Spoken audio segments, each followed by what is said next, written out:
Good morning, namaskar, namaskar, vanakkam, in all the possible languages of India.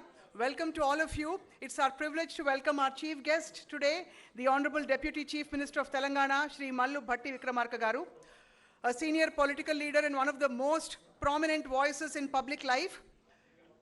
He brings to this occasion the perspective of governance, democracy, and public responsibility.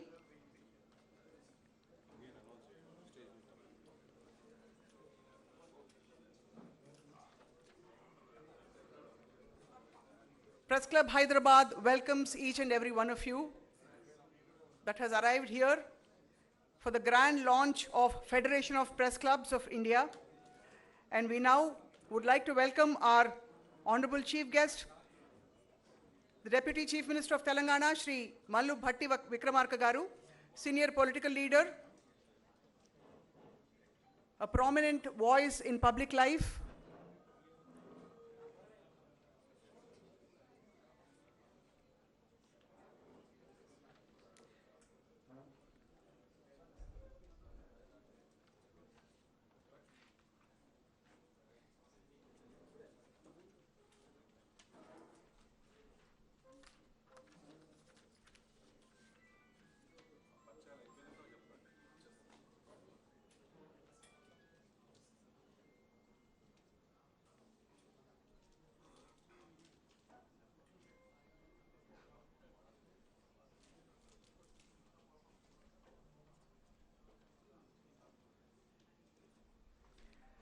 గౌరవనీయులు ఇవాల్టి ముఖ్య అతిథి శ్రీ మల్లు భట్టి విక్రమార్క గారు వేదిక మీదకి విచ్చాలని వారికి సాదర స్వాగతం పలుకుతున్నాం. We welcome the Honorable Deputy CM of Telangana, Shri Mallu Bhatti Vikramarka garu.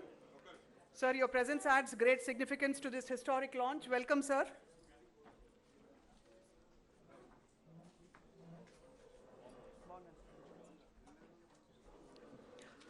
Our next distinguished guest, I request Shri Vijay Kumar Reddy garu, Press Club of Hyderabad President, Shri Ramesh Varikupula garu, General Secretary and Vice President Aruna Attaluri to felicitate our beloved chief guest.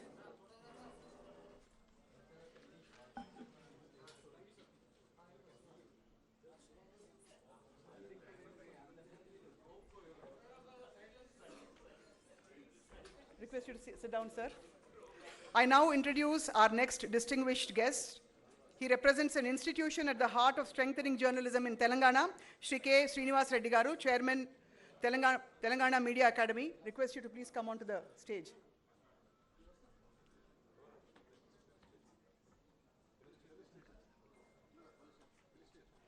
I request Hariprasad Chilukuri garu and Rachana Mudumbi to please come forward to felicitate our guest.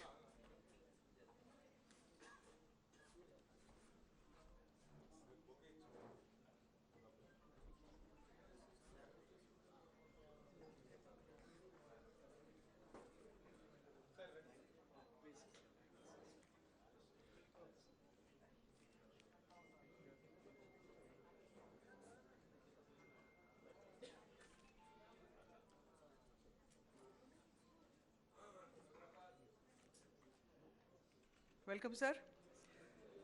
It's now my privilege to introduce one of the most respected names in Indian journalism, Shri N. Ram garu, andarki suparchitulu.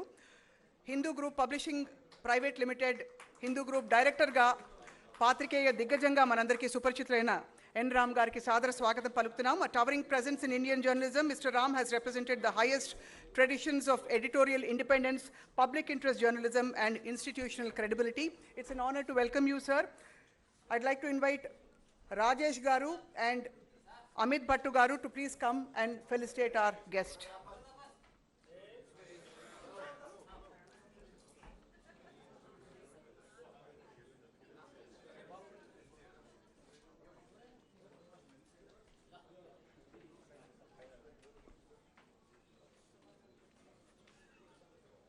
I now invite Sangeeta Barwaji, President of Press Club, New Delhi, a powerful woman in the Indian media, to please come onto the stage.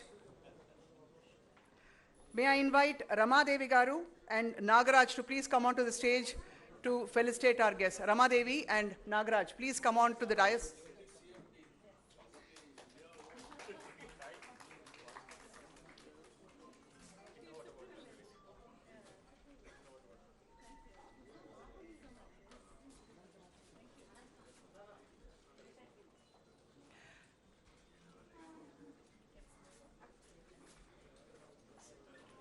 Our next distinguished guest is a journalist known for his sharp editorial voice and commitment to public interest journalism, Mr. Anant Nath, editor of The Caravan and former president of the Editors Guild of India. Request you to please come onto the stage, sir.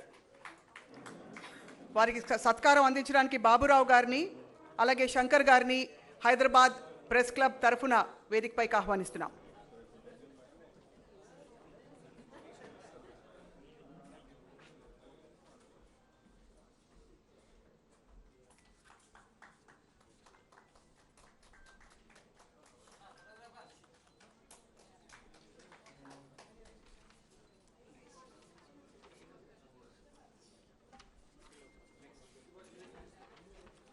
I'd like to invite Shri Gautam Lahiri ji, President of the Federation of Press Clubs, to please come onto the stage.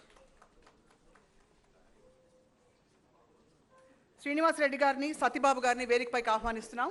Request Srinivas Reddy and Satyababu to please come onto the stage to felicitate our guest.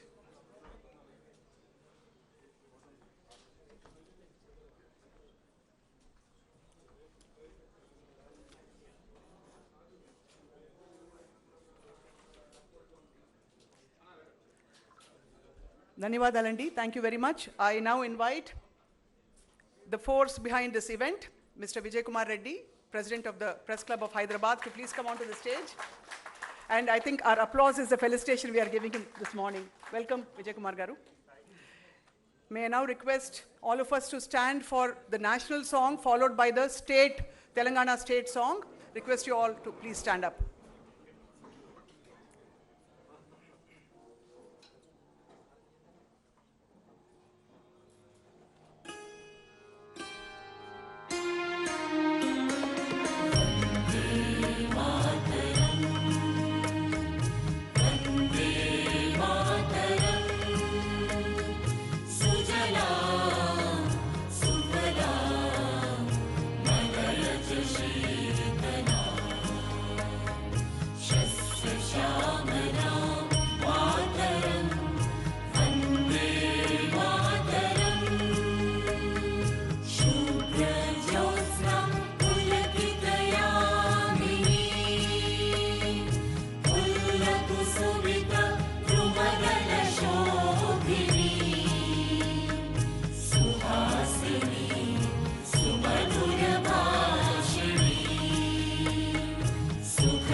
State song, please.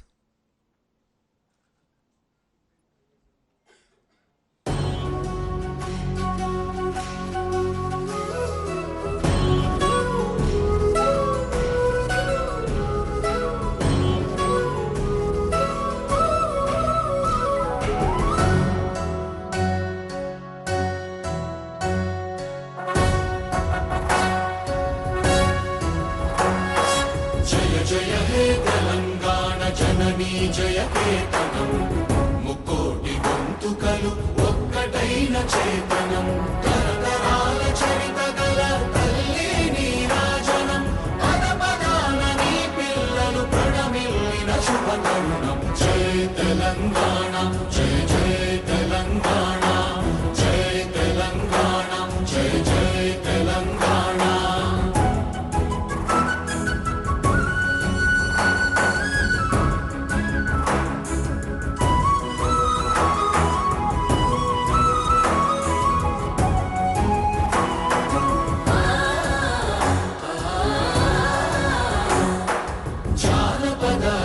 జీవన చావళీలు చాలువాన కవి గాయక వైతాళిక కళల మంజీరాలు జాతిని జాగృత పరచే గీతాల జనజాతర అనునిత్యము నీ గానం అమ్మ నీవే మా ప్రాణం జయ తెలంగాణ జయ జయ తెలంగాణ జయ తెలంగాణ జయ జయ తెలంగాణ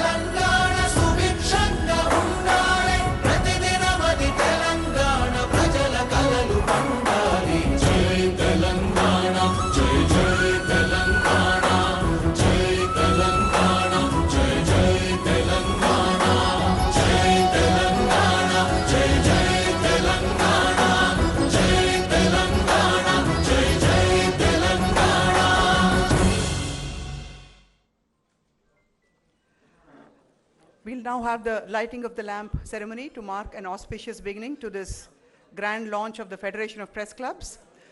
Jyoti Prajwalana కార్యక్రమం నిమిత్తం మనం ఇవాళ విచ్చేసిన ముఖ్య అతిథి డిప్యూటీ చీఫ్ మినిస్టర్ వర్యులు శ్రీ మల్లు భట్టి విక్రమార్క గారిని విశిష్ట అతిథుల్ని కార్యక్రమంలో పాల్గొనవలసిందిగా కోరుతున్నాం. We request all our esteemed guests to step forward for the lighting of the lamp ceremony.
Thank you very much, dear distinguished guests.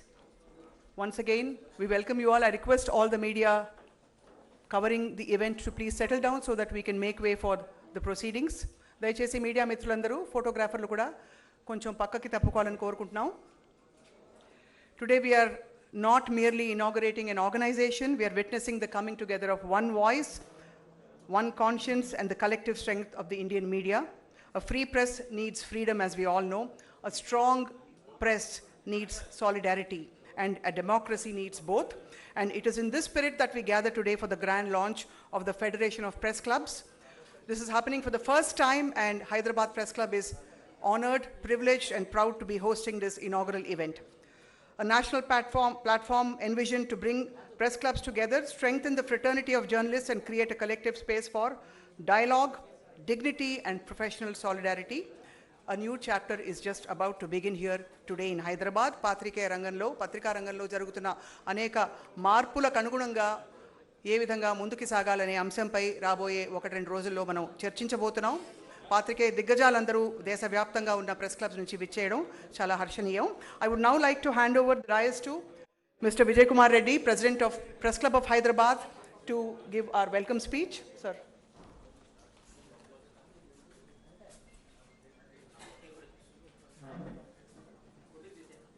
అందరికీ గుడ్ మార్నింగ్.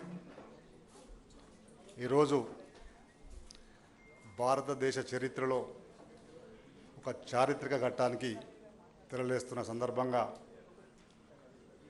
ముఖ్య అతిథిగా విచ్చేసిన గౌరవనీయులు రాష్ట్ర ఉప ముఖ్యమంత్రి గారు భట్టి విక్రమార్క గారు, వేదిక మీద ఆసీనులైన media academy chairman Shri Srinivasareddy garu, దేశం గర్వించే జర్నలిస్టులో ఒకరైన ఎన్ రామ్ గారు, అదేవిధంగా federation of press clubs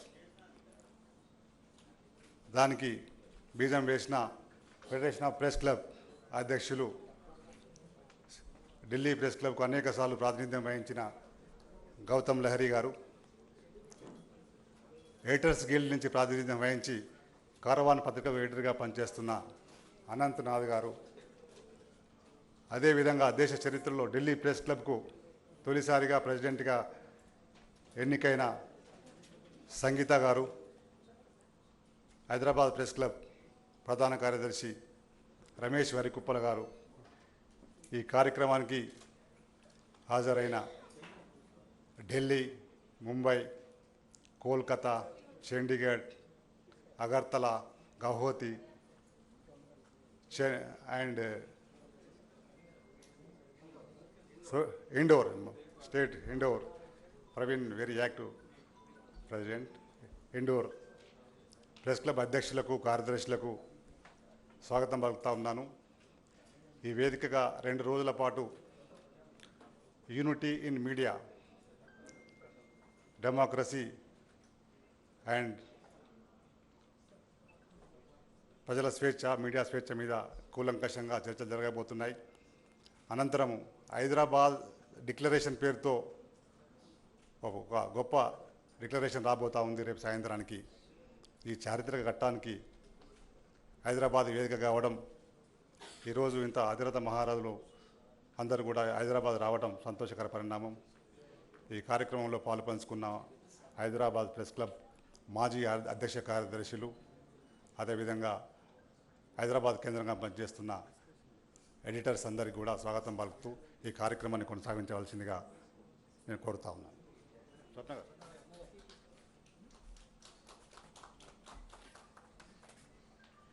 Thank you very much, Vijay Kumar ji. I now invite Gautam Lahiri ji, President of the Federation of Press Clubs of India, to please come forward to give an introductory address explaining the purpose of this conclave.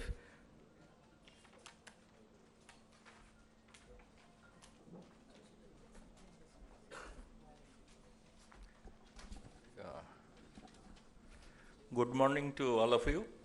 Shubh Prabhav. At the outset, I must congratulate Hyderabad Press Club for organizing the grand launch of Federation of Press Clubs. It is the first time an institution has been built, and it will be in the media history. The name of Hyderabad Press Club will be written in golden letters that they have actually hosted this forming of an institution. Let me start briefly welcoming the Honorable Deputy CM of Telangana State. We are grateful that he has come on this auspicious occasion. There are many galaxy of leaders here's like Mr. N. Ram, who itself is an institution, no need of any introduction. Then Anant Nath, former President of Editors Guild of India, who are always supportive to the journey of Press Club of India in the quest for media freedom. And also, I would like to say the chairman of Media Academy of Telangana State, Mr. Srinivas Ji, and he always was supportive of Press Club of India's initiative. No need to say anything about the present incumbent president of Press Club of India.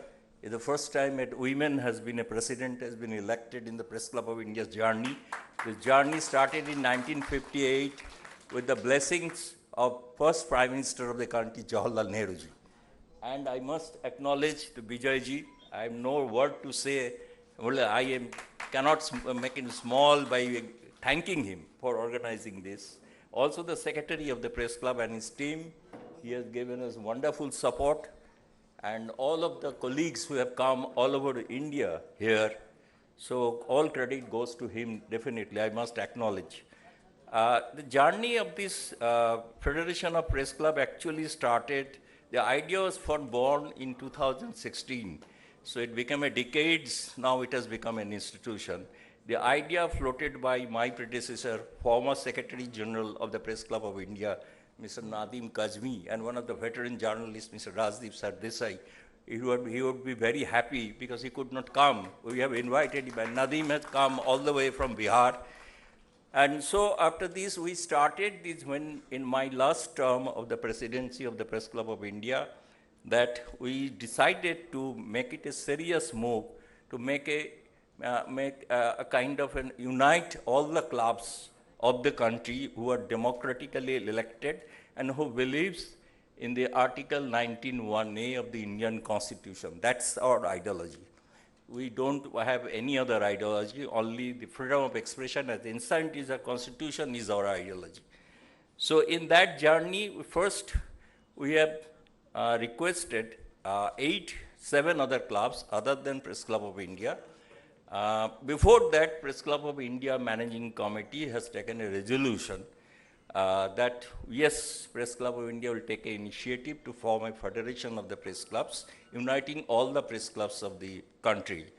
And I am thankful to my incumbent next successor, Sangeeta Baruaji and her team. They endorsed this move so that we can form, we are here today for in the grand launch of the Federation of Press Clubs. So credit goes to the present managing committee of the Press Club of India too. And also this, then we invited, because what I found, we are talking to some legal experts and other people, how to form this body and make it an institution. So minimum requirement was for 8 press clubs should come together. So that's why initially we started with the 8 press clubs. All of you now know that Press Club of India and Calcutta Press Club, Mumbai Press Club, Chandigarh Press Club, Agartala Press Club, Guwahati Press Club, they have decided and come together and they decided, yes, we will go forward, go with the formation of the federation.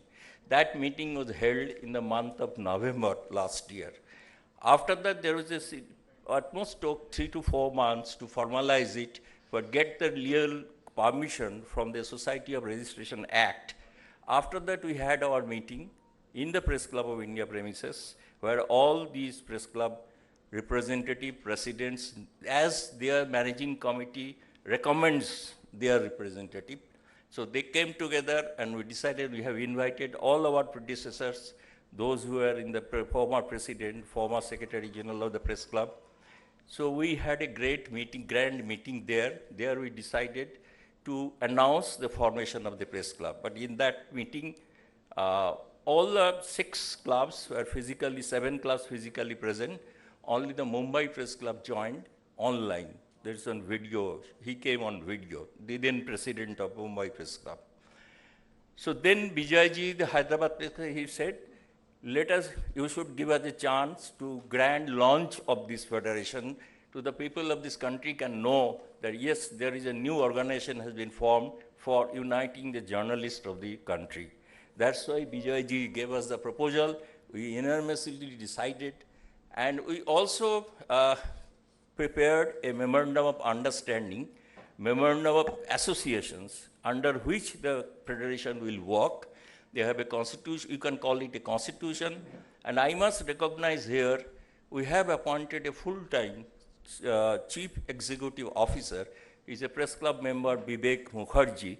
I think whatever he has done cannot be done by, I didn't find anyone in our club who can take the trouble for creating all these kind of, all this work, legal work, and the paperwork. It's a voluminous work, if you one can see that what kind of job he has done. Still today he is doing this. We are great that he is here also. And I am grateful to all the press clubs, like Mumbai press clubs. Now the newly elected body secretary, Mr. Anil Singh, is here. And Calcutta press club, Snehashi Sood, he is also here.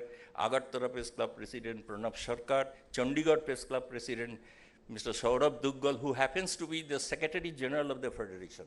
We have decided unanimously in that meeting that Press Club of India will nominate the president and the treasurer. And also an assistant secretary post, which is Sangeeta Borua. She is the assistant secretary of the federation. Secretary general would be from Chandigarh, and all other clubs will have the vice presidents. So after today, we will have our meeting and we will enlarge and appeal to other democratically elected press clubs to come and join with us. So I am told that Chennai Press Club has come after 24 years. They have an election. We congratulate them for holding a free and fair election. And so I will be glad that if they join today itself in our Federation Governing Council meeting, there will be a second meeting in Press Club Hyderabad. So there we can announce that. Also other clubs are interested for joining. I am told that Northeastern clubs and the Tiruvananthapuram Press Club, then Bangalore Press Club, they have in principle, they have agreed to join. So later on we will have a time when we will decide and expand this body. Just as shortly I will say that not actually we have planning to what our motto, what we will do. Basically the first thing and first objective is to unite the media fraternity. There is we acknowledge there is no unification of media fraternity in this country. So that's a need of the hour, and we are thankful that Mr. Ram is helping us for guiding us to achieve our objective. Also, we will do how the media freedom should be in the country, how it should be practiced.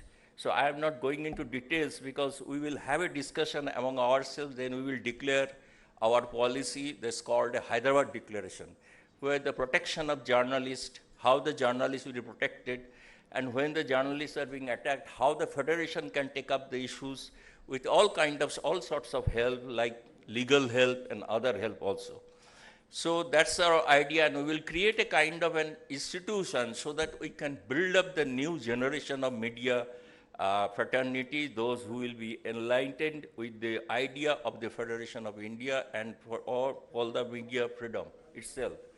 So which is definitely nobody can deny that it is under threat now. So that's our motto. I will not take much time. Rather, you will all are waiting to hear other luminaries. So thank you very much for giving us the opportunity. Once again, I must congratulate Hyderabad Press Club for hosting us and giving us a beautiful stay in the beautiful city of Pearls, where gem of journalists are uniting together. Thank you so much. Jai Hind.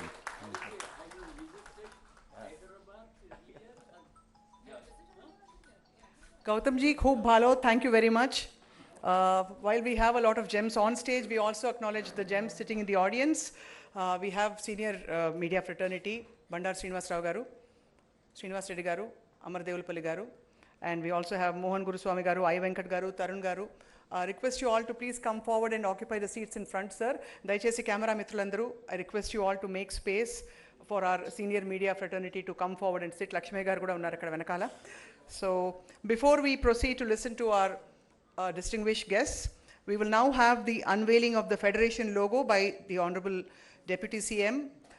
We also would like the distinguished guests N. Ram Garu, Anantnath Garu, and the other governing council members of the Federation of Press Club to join in this unveiling of this Federation logo. దయచేసి అందరూ కలిసి logo ఆవిష్కరణకు సిద్ధం అవ్వాలని కోరుతున్నాం. అనంతరం విశిష్ట అతిథుల మాటలు వినబోతున్నాం మనం. అలాగే ముఖ్య అతిథి గారి సందేశం కూడా వినడానికి అందరూ ఆతృతగా ఎదురు చూస్తున్నారు. Request you all to please step forward. Can we make space please? Request the entire Press Club of Hyderabad Federation. Request the Federation governing members to come forward, please.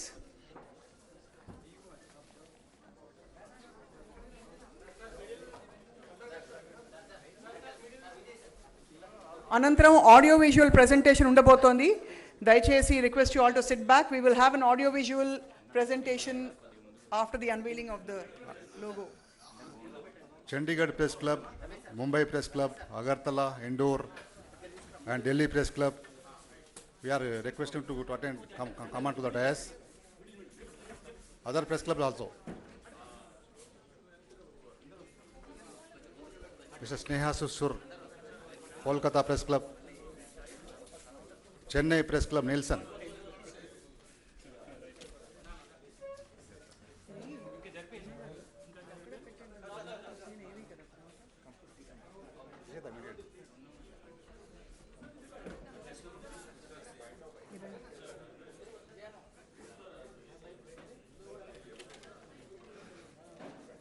Federation governing body సభ్యులు మాత్రమే వేదికపైకి రావాలని కోరుతున్నాం.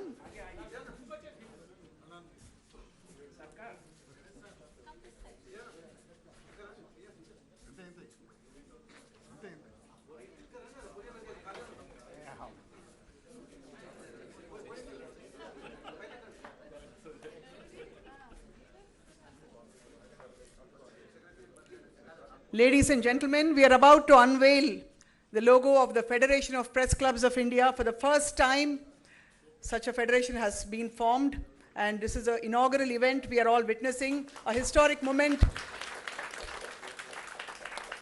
for all journalists and media fraternity. A bigger round of applause, please.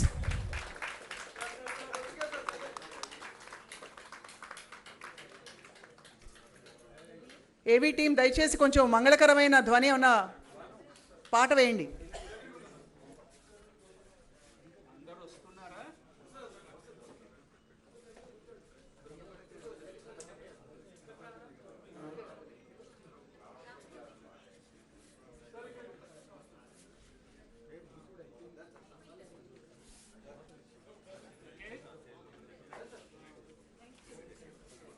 Thank you very much. Respected guests, request you all to please be seated.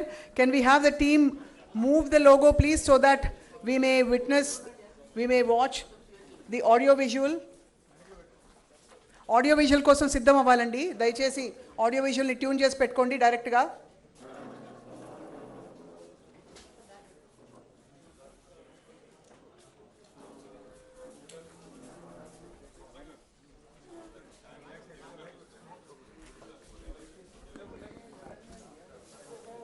I request our distinguished guests to please turn towards the screen on stage so that we may all watch the unveiling of the audio visual now. Fact of the matter that the press clubs are the most visible and vibrant organizations of the media persons in various parts of the country. And finally it's happening. अभी शुरुआत में 8 press club को मिला के federation of press clubs of India बनाया गया. Journalist के साथ जिस तरह की घटनाएं देश भर में होती हैं उसके खिलाफ भी आवाज़ उठाएं. और इसका मकसद यही है कि सारे जर्नलिस्ट मिलकर एक साथ अपनी फर्टिलिटी के लिए काम करें और देश की मजबूती के लिए, लोकतंत्र के लिए काम करें. প্রান্তিক রাজ্যে এই প্রেস ক্লাব ফেডারেশন অত্যন্ত গুরুত্বপূর্ণ এই কারণে যে দেখা গেছে বিভিন্ন সময় সাংবাদিকদের অনেক সমস্যার মধ্যে পড়তে হয়. लेकिन वही पत्थर यदि हम संगठित मधुमक्खियों के छत्ते पर फेंकेंगे तो हमारी हालत बुरी हो जाएगी. मैं समझता हूँ भारत में जितने सक्रिय प्रेस क्लब हैं उनका जो एक महासंघ बना है, एक बड़ा परिवार बना है, फेडरेशन ऑफ प्रेस क्लब के महासंघ के गठन पर सभी साथियों को बहुत बहुत बधाई. ప్రెస్ క్లబ్ హైదరాబాద్ ఆధ్వర్యంలో ఈ నెల 22, 23 తేదీలలో ఫెడరేషన్ ఆఫ్ ప్రెస్ క్లబ్ ఆధ్వర్యంలో మీడియా కాన్క్లేవ్ నిర్వహించబోతున్నాం. దానికి దేశవ్యాప్తంగా ఉన్న అనేక ప్రెస్ క్లబ్లు హైదరాబాద్ ఇప్పటికీ వచ్చేశాయి. ప్రెస్ క్లబ్ ఫెడరేషన్ ఆధ్వర్యంలో మీడియా విశ్వసనీయత, జర్నలిస్టు రక్షణ మీద మన అనేక symposium నిర్వహించబోతున్నాం. In the current scenario, where there has been a continuous attempts to suppress the free speech and to control media, the role of the press clubs become even more important. Federation of the press clubs have been formed, and I am very much confident that Federation is going to play a role in safeguarding the free speech. I also congratulate Hyderabad Press Club for organizing the launch event of the Federation of Press Club, Free Speech, Free Press. The Federation of Press Clubs, to my mind, is the need of the hour, considering the continuous damage that we are seeing being done to the institution of journalism in India, the world's largest democracy, that the elected press clubs of this country unite as a cohort to not just to protect the country and its democracy, but also the institution of journalism.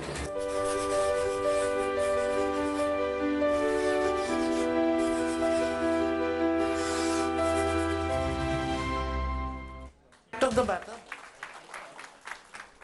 It's truly an inspiring moment.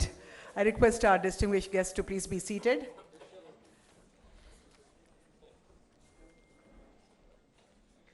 I now invite Sangeeta Barua Pisharti to address the audience, President of the Press Club of India, to please come forward and say a few words.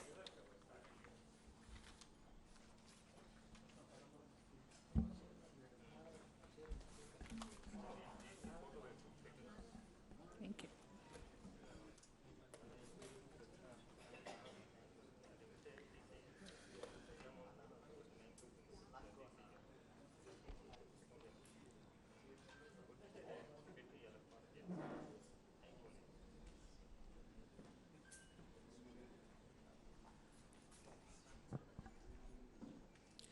To all dignitaries on the stage, fellow journalists, my seniors in the profession present here, namaskar, good morning, and greetings from the Press Club of India, New Delhi. Today indeed is an important day for the elected press clubs of the country. Finally, we have a federation which would provide the journalist clubs a much needed platform to work like a cohort, as I said a little earlier. So congratulations to all of us. The Federation, as Gautam Das said, is truly the need of the hour. It is born at a time when random arrests of journalists have become the norm. Slapping of flimsy cases against reporters and independent media houses have become common. We all know why it's done. It's done only to ensure that the process is the punishment. Tools like RTI, which are used by journalists like me to procure official information from the government to do public interest journalism, have been diluted in the name of protecting privacy. A huge brigade of laptop media, unfortunately, has been carefully crafted just to serve the government of the day and their corporate masters, of course.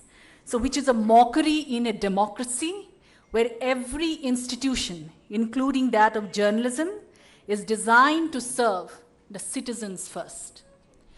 On any given day, this brigade, to my mind, works somewhat like internet bots on social media platforms that we see, copying the same narrative handed down to them by their handlers, as if they have mortgaged their brains just to earn high salaries. That's all. The Federation has come at a time when truth in this country is a casualty. People respected journalism, read newspapers, listened to the radio, watched television news just to get to the truth, isn't it? So we journalists were actually the bearers of the truth to the society.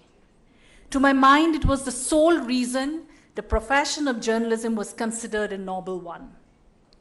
However, in the last few years, the very purpose of supporting journalism and journalists by common citizens has received a severe dent.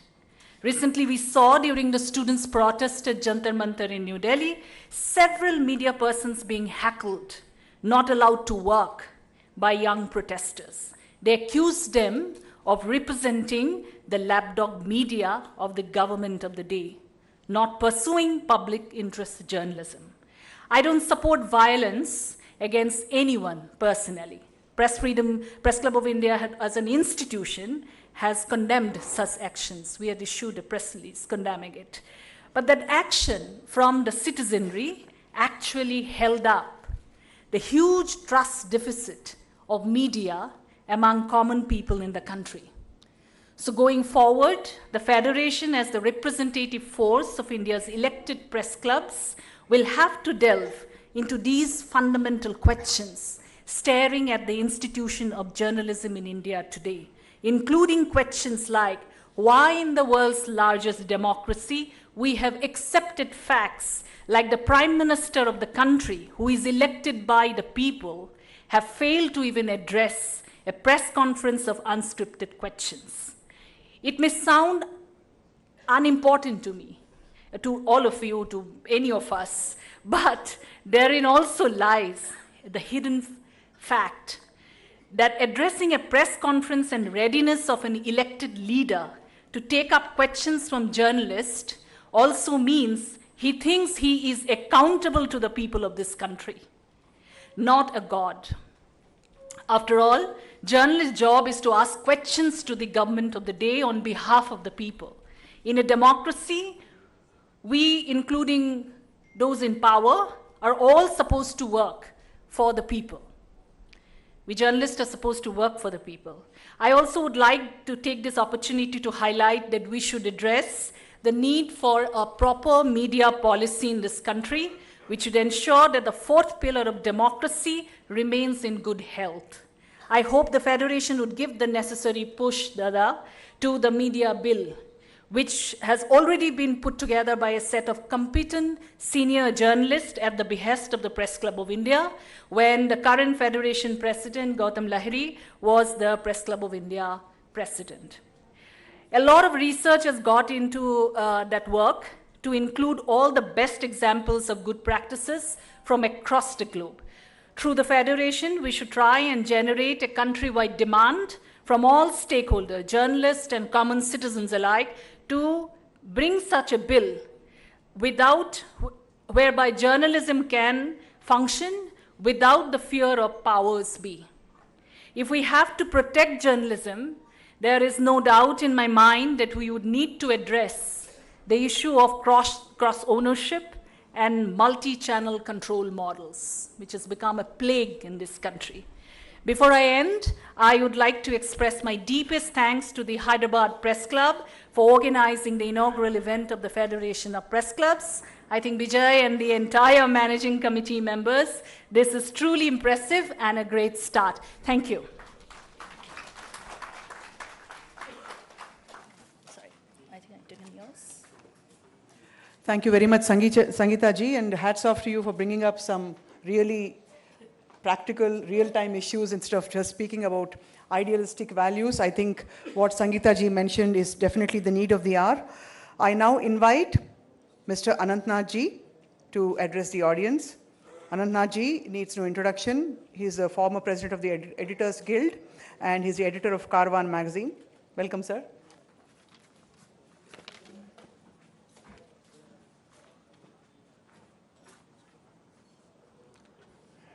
Honorable Deputy Chief Minister,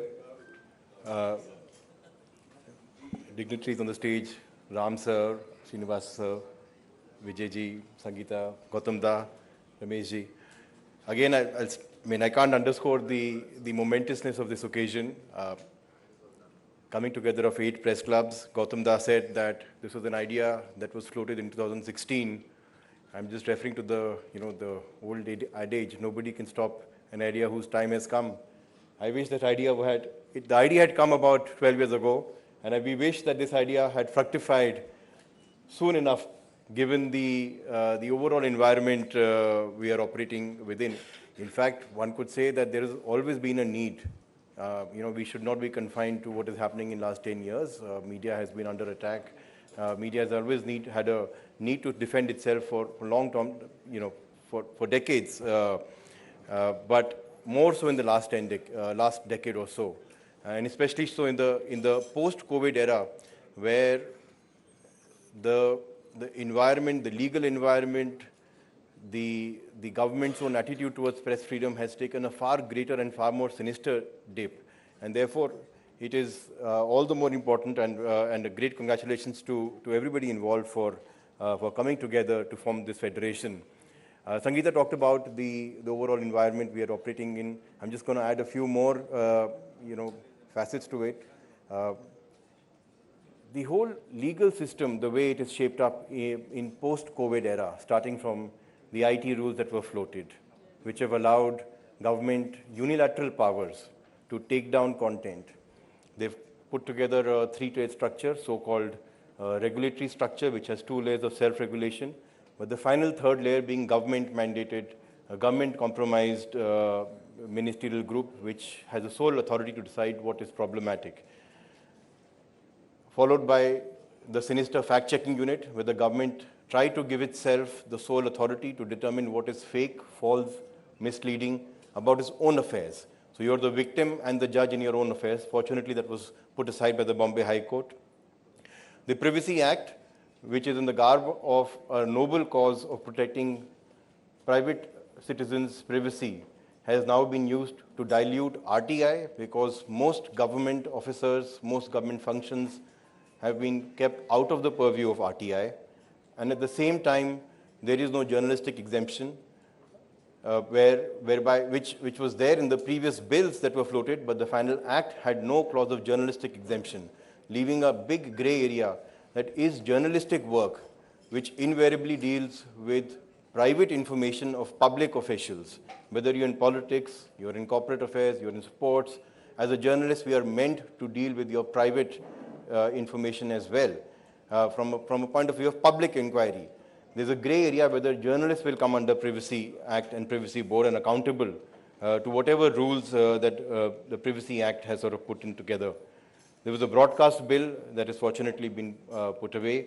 There's a new Sahyog portal that's been put together, which is probably one of the most ingenious and sinister frameworks that has been put together by this government in the last 1 year, where powers to take down content has been decentralized across states and given to senior police officers to determine what problematic and order takedown. And that window of takedown was from 2 or 3 days, has now been brought to within 3 hours.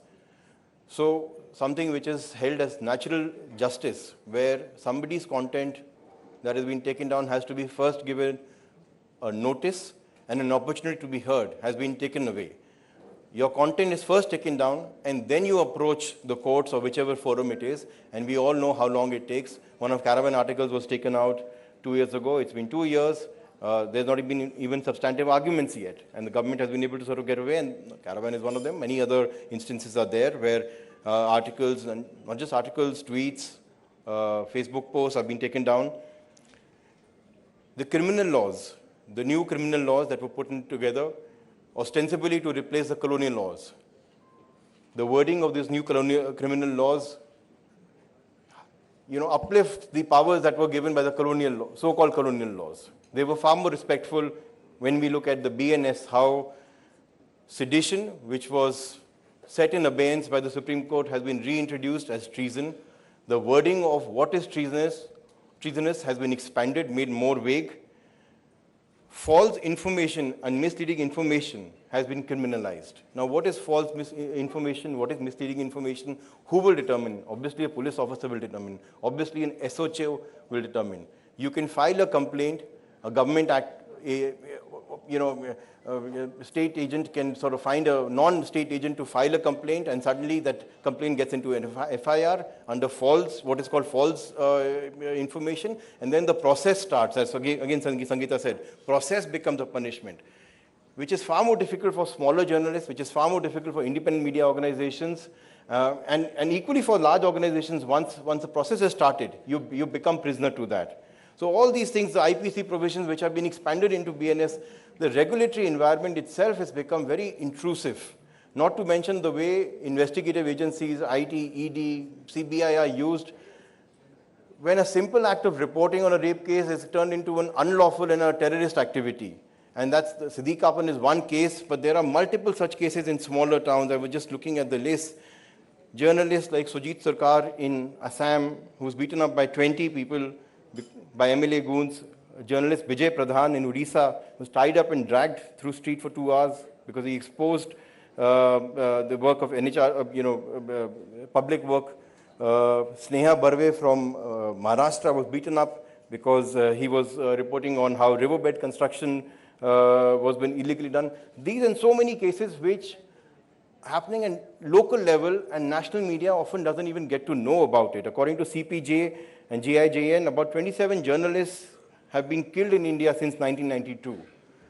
These are not isolated incidents. When one such journalist is beaten up, murdered, or roughed, or put in jail, it's an attack against entire press. And therefore a body like Federation, where not just 8, but I'm sure dozens of press clubs will eventually come together, become eye and ear for the fraternity at large. That even the smallest attack on any journalist, on an independent media organization gets a national level amplification. So that the entire fraternity comes together to resist that, to ensure that the system doesn't become accustomed to misusing the powers which has been so liberally given. Gautam Da talked about 19(1)A is our focus. And the focus should also be how to blunt 19(1)B. The restrictions that have been placed in freedom of speech and which are the genesis, all those vague restrictions which have found space in all the laws. How do we blunt the use of those restrictions, and at least the liberal and the almost indiscriminate use of those restrictions are being allowed in all these laws. That has to be checked. It's a constitutional provision. It's not easy, but we have to come together to ensure that all those restrictions which have found place in IT laws, civil laws, criminal laws need to be checked. And I know the Federation has put together a big memorandum for itself. I thought I'll just give a few areas where the Federation needs to sort of, beyond the obvious one of making sure that local becomes national. Any local attack gets national significance. But the Federation should come together, and I'm sure it will come together, to work on 3 or 4 issues which are very important to sort of blunt the attack of the current establishment at least, and also non-government establishments as and when the local power centers attack any entity of press. Often is said about statements, that what do statements do? Statements is a very important message of solidarity, that the person under attack is being looked after. And if all press clubs come together and issue statement, it creates an amplification mechanism. Those statements find space in larger media, and all of you will be members of your local organizations. The impact of that amplification cannot be underscored. Representations to governments, we've had some success. In the case of broadcast bill, in fact, Press Club organized a press conference. I was part of that. Digipub was part of that. Ravish Kumar was the speaker. And various organizations, Guild, Press Club, multiple other organizations made representations. Thankfully, the broadcast bill was taken back. One success at least where we achieved some, we were able to sort of push back on the government. Even in the Privacy Act, thanks to multiple representations made by Press Club and various other press bodies, at least the MeitY Secretary called for a meeting. And at least he gave us verbal assurances that journalists will not be under the purview of Privacy Act. We wanted more, but at least we got that much. Let's not undermine what we got. Let's not undermine the fact that the MeitY Secretary had to force because multiple press bodies came together. Judicial action. Once the law is passed, up until the law is being contemplated, we have representations, but once the law is passed, we have no other option but to go to the court. The more petitions are filed, the more importance that the court will give, because then it doesn't become, it gets elevated from a single entity's interest to an industry-wise interest. The fact-checking unit is a case where multiple organizations, Guild, I think it was Magazine Association and various other organizations put together a petition, and finally the Bombay High Court held it unconstitutional. There's an appeal been filed against in the Supreme Court. We have to challenge that. Sedition was put under abeyance. Again, multiple organizations had filed petitions. Unfortunately, sedition has found a place against under treason. The Sahyog portal is one such example, and the Privacy Act is another example where I hope the press clubs and the federation takes a lead in challenging it judicially. Yesterday, Ram sir and all of us were talking about lawyers and the need for making a network of lawyers who are willing to work with journalists. I think the number of lawyers who are out there who feel for the cause is a lot, from senior to younger lawyers. At the Guild, we've had great help from lawyers like Shri Kapil Sibal, Sham Diwan, multiple other lawyers who have fought cases for us pro bono. And similar lawyers are there in every high court, in every major court of the country.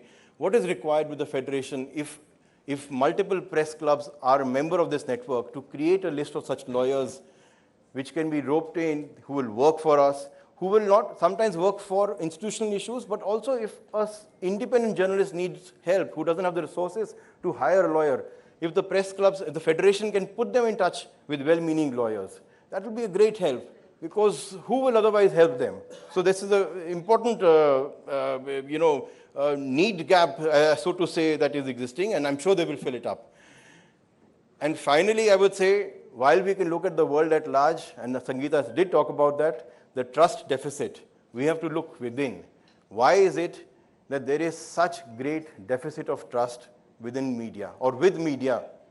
I think if we want others to be accountable, we also need to be accountable to something. Of course, we don't want to be accountable to any government-mandated body. And that's why the urgent need for creating a robust self-regulation mechanism. The government, after they lost the fact-checking unit, they put the Parliamentary Committee of IT and Communications put together a special session calling certain sections of media on mechanisms to govern fake news. Now, this fake news is a real menace. We can't disregard that. There is fake news out there. And the government is very cleverly using fake news as an excuse to put together all those Sahyog portal, fact-checking unit, and multiple other ways to bring down content, allow them to bring down content, but eventually they will bring down content that is not palatable to them. So we need to come up with an answer that we will be accountable. We need to create a self-regulatory framework, and there also, my personal view is not one large self-regulatory body, because if there is one large self-regulatory body, it will become a power unto itself. It can be captured. Instead of that, create a mechanism, create a dialogue that we put in a framework where self-regulatory bodies should be organized under certain principles, certain frameworks, and then create multiple self-regulatory bodies across the country, across states, across medium, so that it is accessible also. If one body is there, thousands of media organizations, YouTube channels, and bring them also into the force, at least the ones who are willing to be, willing to adhere to that code. So tens of thousands of such organizations to be under one body will be just logistically not possible. So create a mechanism, create a dialogue where every press club, regional press club, can sort of maybe become an anchor for a local regional regulatory body, each of which is following the same common guidelines and frameworks, including obviously powers to reprimand. But the constitution of those regulatory bodies should obviously be outside of the realm of government. And I'm sort of taking some words from Ram sir's, I mean, he'll elaborate on that, on how to make it even more self-regulatory by not having any conflict of interest. And we were talking about it, and he had, he has some ideas from the Levison report, which I'll let him sort of, talk about. But self-regulation, if that can be one of the cornerstones of this federation, I think it will do a great justice. It will be an answer to the government that don't regulate us. It will be an answer to the government that don't create laws. We will create our own mechanisms to govern us, and we will be accountable to people. Because at the end of the day, people are not trusting us because journalists and media organizations and larger media organizations are getting away by abusing the power that they have been given to. So I hope the federation sort of starts, fills in this gap, and I'm pretty sure it will.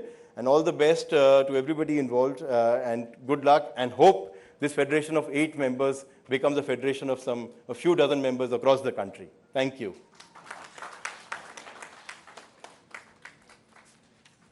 Thank you, Anantnath ji, for bringing up some really relevant points. Back in those days and since then, if we had to confirm whether something was right or not, I remember my elders telling me, look up at what has been published in the Hindu. And the Hindu publication stands as a hallmark of credibility and dignity. I now invite N. Ramji to please give his address, Director of the Hindu Publishing Group.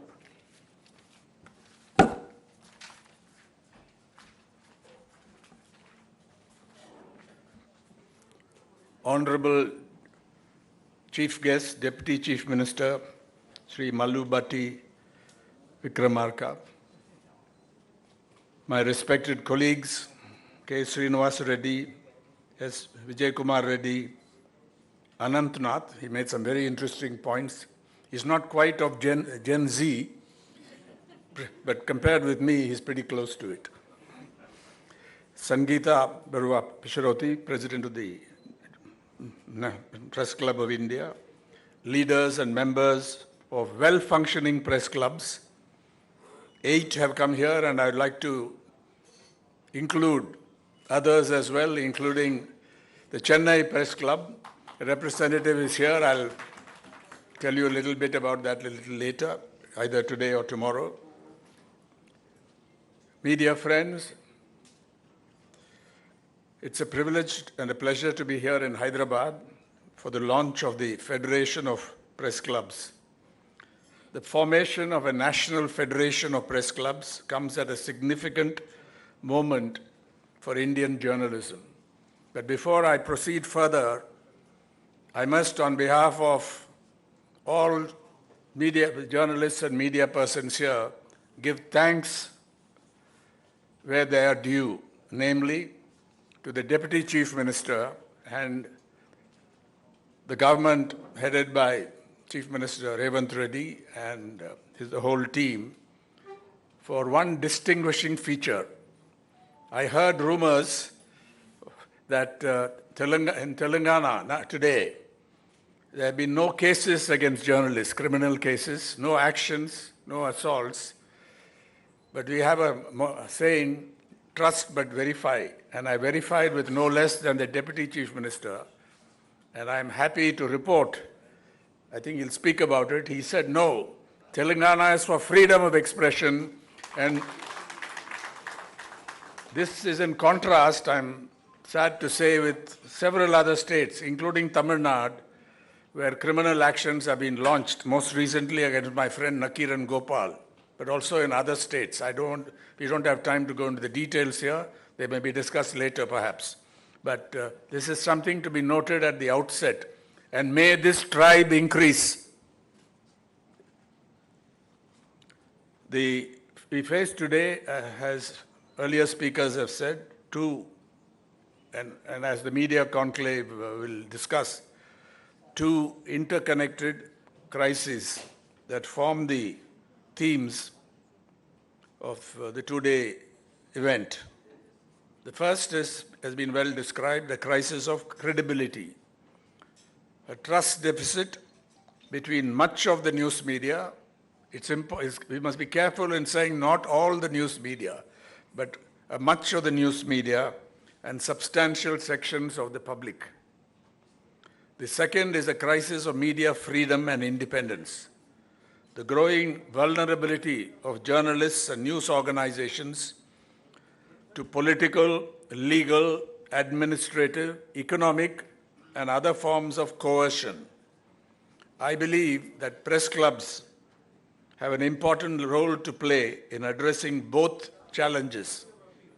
And if this new federation can bring press clubs across India together, across languages, across regions, across platforms, across generations, and across political differences, it can become an important institutional force for strengthening Indian journalism, restoring its vitality and influence and defending its democratic and progressive role. We must begin with an uncomfortable truth, which has been acknowledged already. A free press cannot survive on constitutional and legal protection alone. We do have that to a large extent, although not all of us are satisfied with the constitutional and legal provisions protecting freedom of speech and expression in Article 19(1)(a) and as qualified by Article 19(2). Crucially, we require public trust, and it does appear that trust in the media and journalism has weakened. I don't want to go into the details of it. We have to look at the evidence critically. There's not enough evidence on it, but it has been widely reported, and instinctively we feel that it is true. This trend deserves our serious attention. The reasons for this erosion of trust, reported erosion of trust, are many and complex. Some originate outside journalism. Political forces everywhere, and especially those on the far right, have discovered that discrediting independent journalism can be an effective political strategy. At the other end, large sections of the so-called mainstream media that are enthralled to the ruling party, the union government and the party there, have lost trust among those who expect the media to be independent and brave in their attitude to power. Social media have created enormous ecosystems of misinformation and disinformation, which I think will be discussed in the media conclave in some detail. It's now virtually axiomatic that algorithmically amplified propaganda travels faster than verified journalism. But we must also resist the temptation to attribute the entire trust deficit to forces outside ourselves. Some of it is self-inflicted. When journalism becomes indistinguishable from political propaganda, when television debates substitute noise for information, when sensationalism overwhelms verification, when bigoted opinion and communal hate masquerades as news, when allegations are reported without adequate checking, when corrections, when they are made, are grudging or invisible, like insurance policies, and the exceptions carved out in very small type, when political and powerful corporate interests influence editorial decisions, when journalism appears closer to the powerful than to the ordinary citizen, the public notices and often acts. So obviously, trust cannot be taken for granted. It can't be demanded. The press clubs can make a valuable contribution as institutions of media freedom and independence and professional ethics. But I think this has not been sufficiently recognized in India. A press club worth its name cannot, I think the president of the federation made that point right at the outset, if I remember right, that it can't be just a place where journalists meet socially in the evenings, he said, or something to that effect, or to entertain themselves. That is a legitimate function. I don't want to debunk it. It's a deliberate, legitimate function, but it has to be we have to set our sights higher than that.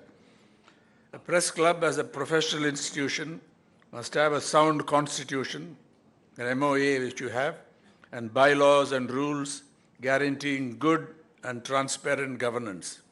It must not be a closed shop. It must hold regular elections in which members elect their office bearers in a free and clean way. And at yesterday's dinner, I think I mentioned this about the Chennai Press Club. The Chennai Press Club, before 2024, held its last elections in 1999. But when after a great deal of effort and a guidance committee was set up and intervened in the process, the elections were conducted by a respected retired High Court judge and a team of lawyers, with no member of the press club involved in the elections. The turnout, I think it's a world record for a press club, was 91.27% of 1,371 members. And there were 44 contestants, and Mr. V.N. Swamy, 95 years old, the oldest member of the Chennai Press Club, came all the way from Madurai to Chennai to cast his vote. I think one of our best representatives of the Press Club, Nelson, is here, and I think he can tell you more about it tomorrow. He has been invited by the President of the Federation. So I'm very happy to report this tremendous reform that has taken place, and that's an example. You have stories, there are stories of other press clubs which have been through times of troubles and emerged or not emerged out of the trouble. So these are, I think, very important. The Press Club, of course, and I think I want to pay tribute to the Press Club of Hyderabad, not just because I'm here, but it has been in the forefront of on the issues that press clubs should take up from the beginning. At least from the 1980s, I'm familiar personally with this. And Delhi also, but Hyderabad has been the Press Club of Hyderabad has been a very important player in what we are witnessing today, namely press clubs worth their name, well-run and well-governed press clubs forming a federation. I'll share more details a little later. Now, the second challenge, coercion by the authoritarian state. It will be unfair to believe or say that we have problems only with the union government, the BJP government, the Modi government. Many state governments belonging to different political parties, that's why I singled out Telangana this time, I think have also been intolerant, have also adopted coercive tactics, filed criminal cases with the police picking up journalists, trying to arrest them in this case. So we have to recognize this, and regardless of our political preferences, views, or ideological orientation, we have to come together on a principle basis whenever journalists are unjustly targeted in connection with their work. I'm not talking about personal quarrels and so on. We are talking about coercion used against journalists in connection with their work, assuming the journalist has not done something that deserves criminal action. And in 99% of the cases, you will find that it is unjust. That is our experience. The instruments available to the modern state are formidable. Criminal prosecution, police investigation, raids, seizure of electronic devices, surveillance, tax and financial investigations, restrictions on access, internet shutdowns, blocking orders, and the deployment of broadly worded laws against journalists and media organizations. This is why, I think the word is yours, collectivization is essential. An attack on one journalist must become the concern of journalists everywhere. Ravi Nair in Gujarat, and also somebody living in Hyderabad, but the action was from a neighboring state, which I need not name here yet. He is also facing trouble. Hearteningly, this collectivization is beginning to happen, or has been happening over swathes of political India, thanks to active, well-governed and soundly functioning press clubs, thanks to the Editors Guild of India, its former president is here, thanks to organizations of working journalists, some of them have been weakened in recent years, and some foundations or groups committed to media freedom and independence and democratic rights. Let me remind you of what happened in 1988. Indian journalism has already demonstrated what collective action can achieve. And my mind goes back to the extraordinary struggle against the Defamation Bill of 1988. The Rajiv Gandhi government introduced the bill in the Lok Sabha on August 29, 1988, pushed it through the House with extraordinary speed, the way they do it now. This was the time our Bofors investigation was in full swing, and several media organizations were in pursuit of the story. The Defamation Bill 1988 contained provisions that journalists regarded as profoundly threatening. Among the other things, the bill sought to shift important burdens onto defendants in criminal defamation cases and to create procedures capable of having a chilling effect on investigative journalism. But what happened next was remarkable. The Indian press came together in a way not seen before. Journalist organizations, newspaper employees, press clubs, editors, publishers, and even proprietors, people who disagree vigorously on politics and on journalism, recognized that something fundamental was at stake. A coordination committee of the national press was created. Editors spoke with one voice. Journalists mobilized across the country, and again, the Press Club of Hyderabad was key in fighting back against this. The Editors Guild, under the stewardship of the late Sri Ramoji Rao, did a splendid job of mobilizing media opposition to the bill, and I recall working with him closely during those heady days. On September 5, 1988, journalists covering Parliament boycotted proceedings and joined the big protest march in Delhi. I still have a photograph of a section of the march in New Delhi in which Sri Ramnath Goenka walked along with much younger persons like Arun Shauri and me. Parliamentary records note this extraordinary event. The following day, there was a nationwide media strike. Journalists, editors, publishers, and newspaper employees stood together. Lawyers, intellectuals, trade unions, students, and citizens joined the protest. On September 22nd, Prime Minister Rajiv Gandhi, to his great credit, announced the unconditional withdrawal of the bill. I think there may be a few people here who can remember that or have participated in that experience. So this is something that inspired a lot of people. The other thing is we should not get too dejected about what's there. I think there is still a lot of space in India for press freedom, media freedom, for freedom of speech and expression. But very often we say it's gone. Or they say this is like an emergency. This is not an emergency. I know what an emergency was. It was total censorship. Fortunately, it didn't last long. There are vast spaces and there is also resistance. An independent and vigorous press in a country and a population as vast and diverse as ours is inherently pluralistic.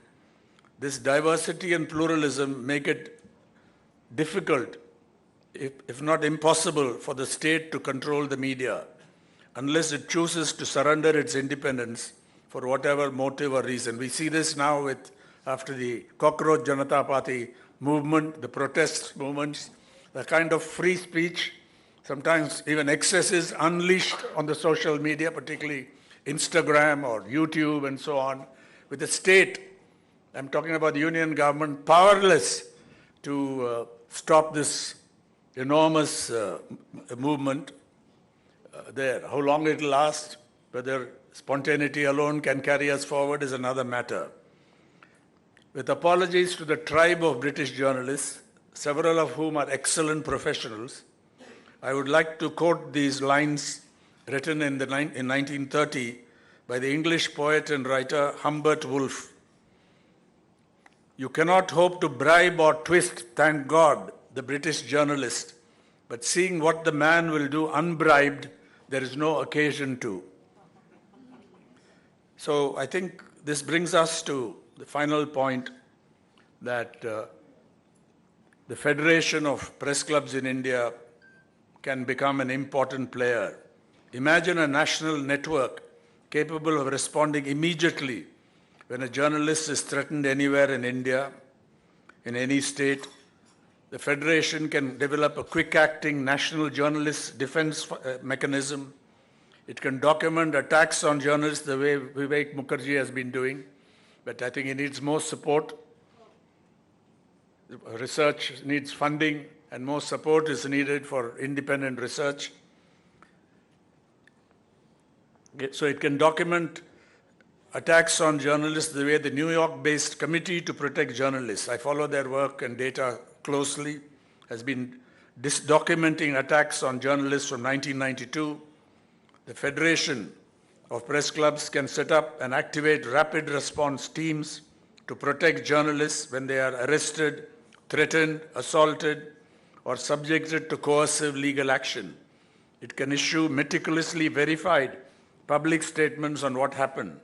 It can work with the Editors Guild, journalist unions, digital media organizations, publishers' bodies, civil liberties organizations, and lawyers to protect freedom of expression and the rights of journalists.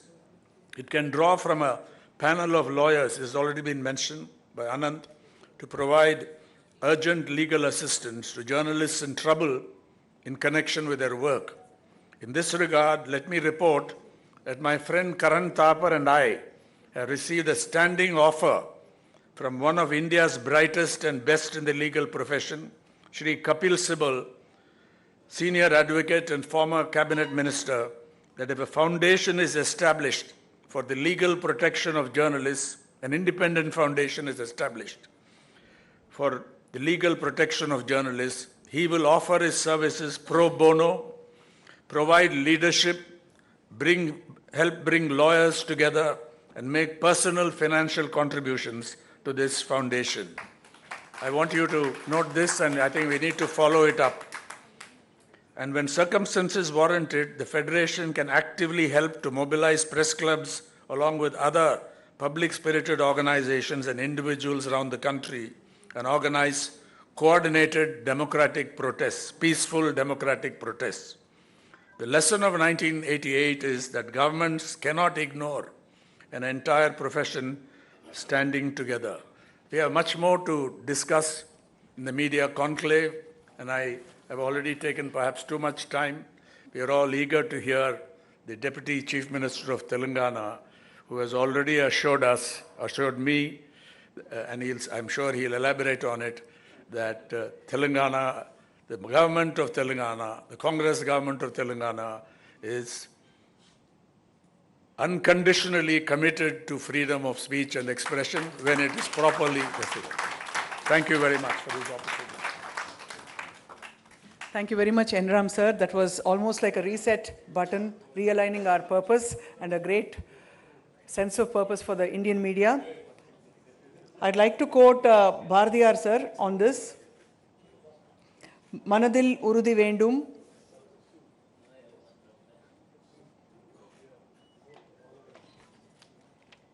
I'd like to quote Subramanya Bharati sir on this, sir. Manadil Urudi Vendum, Vakinile Inimai Vendum, Ninaivu Nalladu Vendum. Where there's determination and purpose in thought, I think everything is possible. Adakku Ellathukum Press Club Federation Vendum. Thank you, sir. I request Telangana Media Academy Chairman Shri Srinivas Reddy Garu, who's been a guiding light for all of us, to say a few words. Thank you. Honorable Deputy Chief Minister of Telangana, Sri Bhatti Vikramarka Garu, respected N. Ram, and also former Press Guild of India President and Editor of Carbon, Mr. Nath, the Federation of Press Clubs of India President Gautam Lahiri, Delhi Press Club of India President Sangeeta Barua, my friends Vijay, Ramesh, and distinguished friends, editors, and members of the press club. I can say today is a milestone for the working journalists in this country, because as Mr. Lahari said, the objective of the Federation of Press Clubs is to defend Article 19(1)(a), which derived freedom of the press from this article. This is the only thing everybody expecting and the society also expecting from the media. As Mr. Ram rightly said, trust deficit is everywhere. And particularly people expect from the media. The organs of the state also, one is judiciary, that is also losing. But more so the freedom of the press now is in, I can say, Mr. Ram said, it is not in danger, freedom of expression is not in danger, but signals are coming everywhere. The two things are involved in it. One is expression that controls authorities, governments.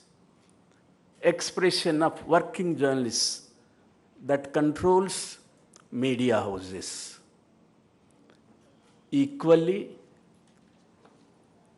apart from authorities, now the biggest danger for the freedom of expression is, one among them is from the corporate houses, where the deficit of tomorrow a good seminar is being organized by the organization.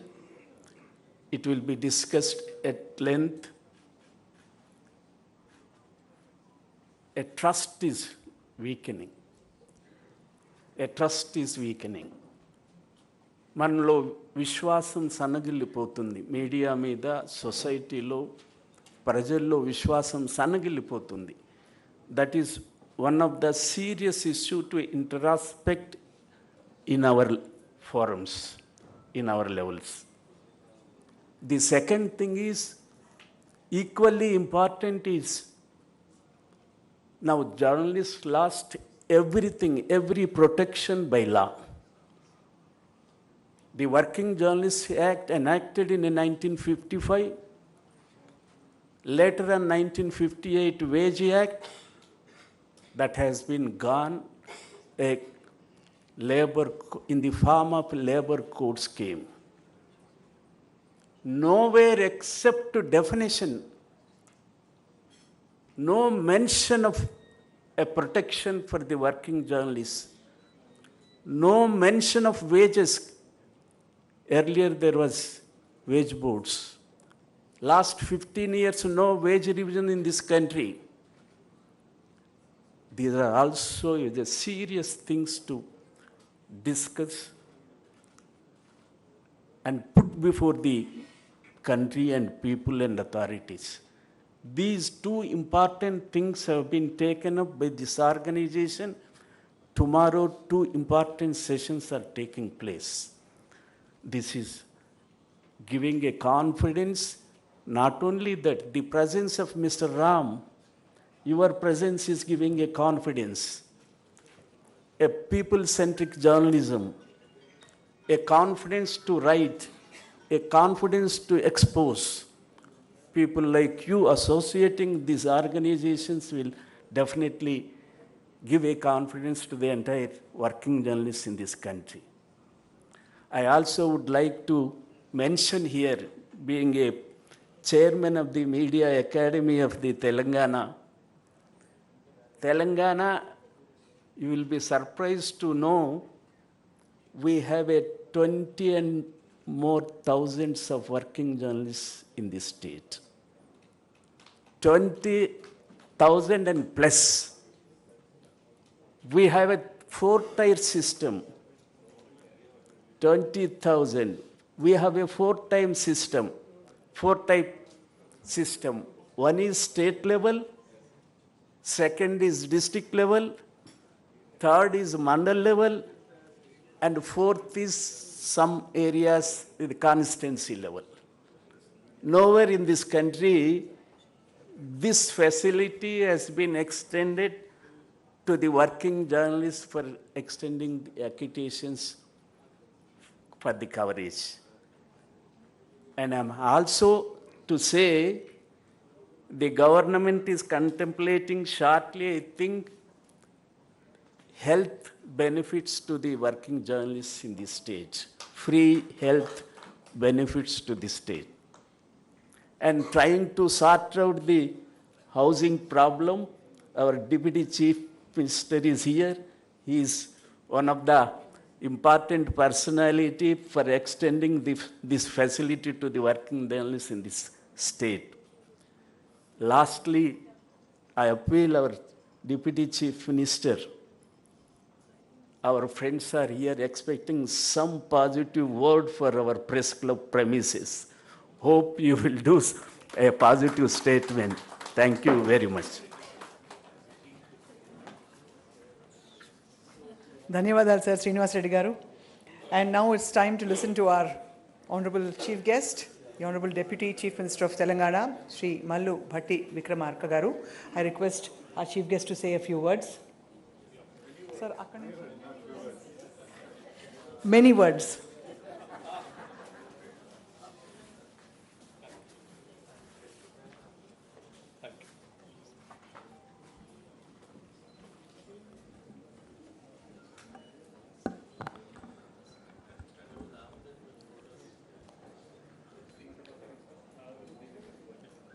Shri N. Ram garu, Senior Journalist, former Chairman and former Editor-in-Chief, The Hindu. Shri K. Srinivas Reddy garu, Chairman, Telangana Media Academy. Srimati Sangeeta Baru Pesharoti, President, Press Club of India. Sri Arantnath garu, Editor, The Caravan and former President, Editor, Guilds of India. Sri Gautam Lahari garu, Senior Journalist and Federation of Press Clubs. And Sri Vijay Kumar Reddy garu, Organizing Representative and President of Press Club of Hyderabad. Sri Ramesh garu, General Secretary, Press Club of Hyderabad, and office bearers of and members of press clubs from across India, senior journalists, friends from the media, ladies and gentlemen. It gives me a great pleasure to welcome all of you to Hyderabad.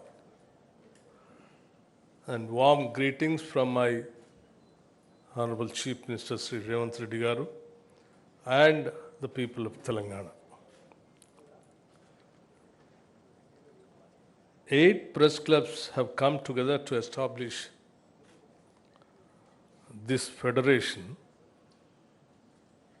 Getting journalists from 8 different organizations to agree on the same story is itself a serious achievement. So perhaps the federation has already passed its first step. But there is a serious purpose behind today's gathering. Because journalism in India has never been just another profession. It has been part of the making of India itself. look at the history of our freedom struggle. Mahatma Gandhi wrote and edited Young India, Navjivan, and Harijan, using journalism not merely to report a movement, but to argue, persuade, and mobilize. Baba Saheb Dr. B.R. Ambedkar founded Mook Naik, literally the leader of the voiceless, and later Bhashkrit Bharat. Those names themselves tells us that journalism means to him the voiceless had to be given a voice. The excluded had to be brought into the national conversation. And Ambedkar was part of a much larger Indian tradition. Lokmanya Tilak used Kesari and Maratha to challenge colonial authority and awaken political consciousness.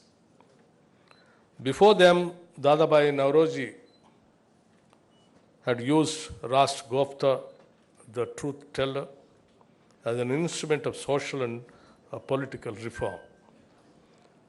Sri Maulana Abul Kalam Azad Ji Al Hilal became a powerful voice against colonial rule. And papers such as Amrit Bazar Patrika and The Hindu became important voices of Indian public opinion in age when expressing that opinion could itself invite the displeasure of the colonial government. These were very different publications founded by very different people, but there was a thread connecting all of them. Journalism was not simply about producing news. I just wanted to stress on this point once again. Journalism was not just simply about producing news. It was about producing citizens. It informed people. It awakened them. It challenged authority. It gave political voice to those who had very little power of their own. These newspapers had to survive financially, of course, but their reason for existence was larger than their balance sheet. The element of commercialism was successfully integrated with the imperative of achieving an enlightened citizenry. That is an inheritance with remembering, and today in this meeting also. And that idea, the journalism, is also about producing citizens, is not merely a matter of history. We are entering the 88th year of our independence. Only days ago, Sri Mallikarjun Kharge ji, the president of the largest democratic political party and a leader of opposition of the upper house and the senior most legislators of this country, addressed a gathering at the Ramlila ground in Haldwani. 2 days later, a so-called purification ceremony was performed at that venue. I do not raise this as a question of one political party. The political party is incidental. The principle is not. Nearly 80 years after independence, when this happens, after a senior national leader has spoken at a public venue, surely it should provoke questions that cut across the party lines. What does it say about equality and dignity? About the distance we have traveled since Dr. B.R. Ambedkar and the distance we still have to travel. The incident was reported, but journalism cannot always stop it at reporting just what happened. Sometimes journalism must also ask what it means. That was the tradition of the journalism, what we inherited. There is another story from the early years of independent India. In 1948, Jawaharlal Nehru inaugurated Shankar's weeklies, founded by the great political cartoonist Shankar. Shankar caricatured Nehru relentlessly. Nehru's message to him was just 4 words: "Don't spare me, Shankar." That sentence contains something important about the democratic tradition we inherited. Democracy does not require people in power to enjoy criticism. It requires us to accept the legitimacy of criticism. Those of us in government will sometimes think journalists are unfair. Sometimes we will think you have misunderstood us. And occasionally we may even be right. But governments and journalists are not supposed to agree all the time. If they do, citizens should probably start worrying. Journalism performs one of democracy's most necessary functions. It makes power explain itself. There was a time when the office of the editor itself carried extraordinary weight in India. One distinguished editor famously described his position as the second most important job in the country. Perhaps that contained a little journalistic modesty. But the remarkable thing is that people understood what he meant. An editor could influence the national conversation. A proprietor like Ramnath Goenka, just now, Sri Ramji also mentioned about the incident. I would like to quote the same kind of. A proprietor like Ramnath Goenka could take on governments and prime ministers through the power of his newspaper. The press could make governments uncomfortable. We should ask ourselves as difficult questions today.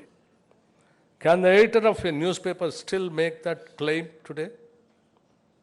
Not that he or she is the second most important person in India. That was perhaps always a little hubristic. But does the institution command the same authority? And if it does not, why not?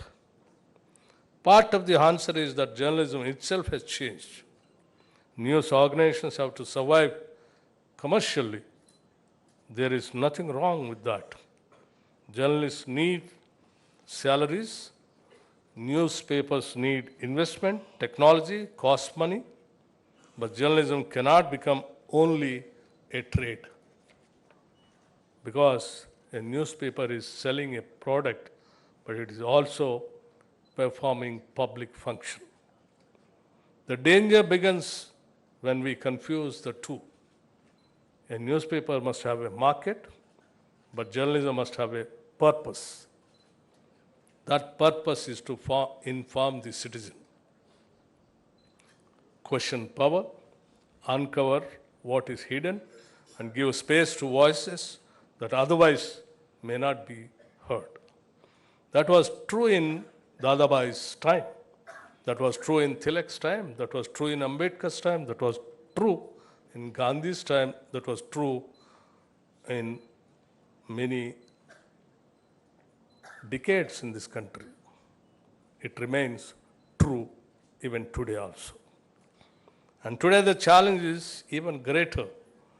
For most of human history, information was scarce. Now we are drowning in it. Social media has democratized speech in an extraordinary way. Anyone with a smartphone can speak to the world. That is, in many ways, a great expansion of freedom. But freedom has never meant the absence of responsibility. There is an old saying about liberty. My right to swing my fist ends where your nose begins. The same principle must surely have some meaning in the digital world also. My freedom to speak cannot become a license to deliberately destroy another person's reputation with a falsehood. Freedom of expression cannot mean freedom from responsibility for what we express. And technology has made this challenge far more complicated. A rumor can cross India before a reporter has finished checking with whether it is true or not. A photograph can be manufactured. A voice can be cloned. Artificial intelligence can generate thousands of convincing words in seconds. And algorithms increasingly decide which voices are amplified and which are not. The loudest statement, the angriest statement, sometimes even the most outrageous statement can travel the farthest, not because it is true, but because it keeps us looking at the screen. Technology has democratized the rights to speak. It has not democratized the discipline of journalism. So the great shortage of our age is no longer information. The shortage is trust. And that may also be journalism's greatest opportunity. Because when everybody can publish, the journalist's most valuable position is no longer the printing press, its credibility. But we cannot defend journalism without defending journalists. We cannot ask a district reporter to fearlessly question powerful people while wondering whether his salary will arrive. We cannot speak eloquently about press freedom while ignoring the safety, dignity, and working conditions of those who practice it. I'm here, and also I'm therefore glad that this federation has placed the welfare of and protection of journalists among its objectives. And I hope you will pay a particular attention to journalists outside our metropolitan centers.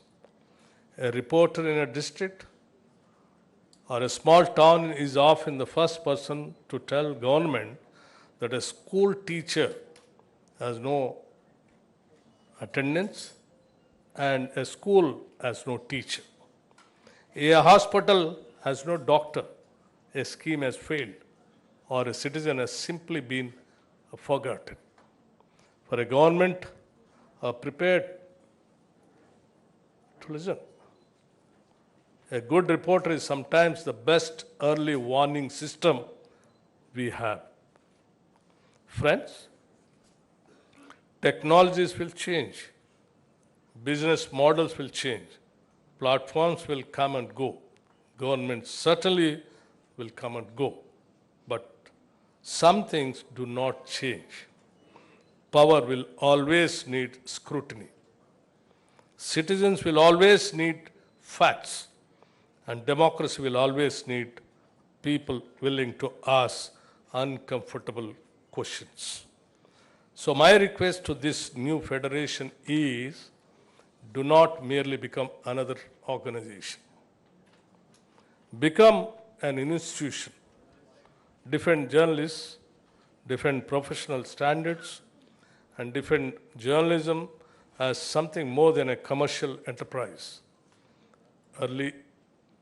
Nearly 8 decades ago, Nehru told a cartoonist, which I have already mentioned, and again I would like to mention it again, don't spare me Shankar. Perhaps that remains a good compact between journalism and public life. Do not spare those in power, but do not spare yourselves either. Hold us to account, hold yourselves to your standards, and let the citizen be the beneficiary of a truth. The both. Telangana has always been a land where people speak their minds. The basic trait of Telangana is to express what we feel plainly and without fear. It is part of our character and has shaped our movements, our literature, and our culture. Our government respects that tradition. Freedom of expression carries great weight in Telangana, and those of us in public life must have the confidence to hear voices that disagree with us. So when Nehru said, "Don't spare me, Shankar," we understand the spirit of those words. Speak freely, question freely, and let those in power have the courage to listen. It gives me great pleasure to formally launch the Federation of Press Club here in Hyderabad. And I wish this federation becomes a great success and gives a light to the freedom of expression in this country, and many more the requirements of the journalists. The federation will take care of all those things with a proper institutionalized activities. And once again, I wanted to make it very clear to the press clubs who all have come from all over the country. The Telangana's, it has two basic main traits. Those two traits are, one is it expresses everything without any fear.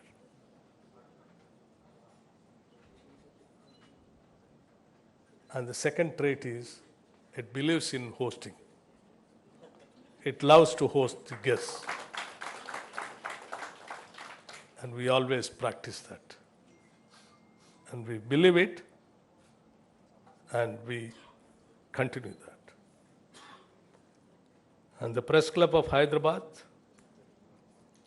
I appreciate for taking the initiative of inviting all the press clubs to this city and conducting this meeting. And definitely this government, on behalf of my Chief Minister and the entire cabinet, we assure you the freedom of expression is maintained and it will be maintained. And another request, while Srinivas Reddy was speaking, he made a small request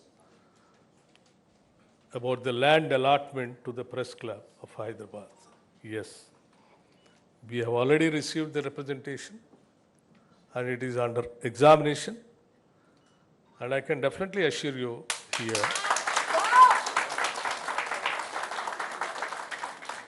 the government will positively consider it at the earliest, and we'll see to that, our press club, Hyderabad Press Club, is going to be a model press club for this country. Thank you very much, sir. And Jai Hind and Jai Telangana.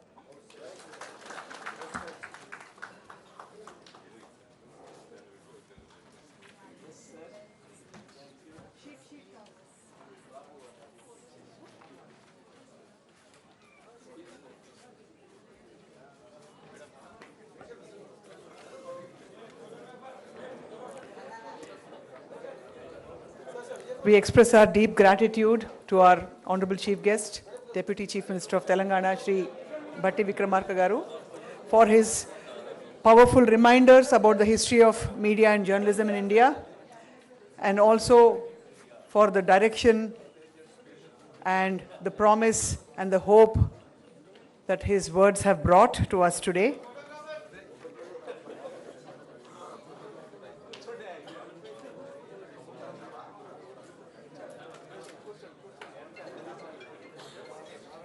I request everyone to please be seated because we are yet to conclude the program. We have a few more events happening. There was a World Photography Day contest that was conducted by the Press Club Hyderabad, and we are about to give away the prizes to all the winners.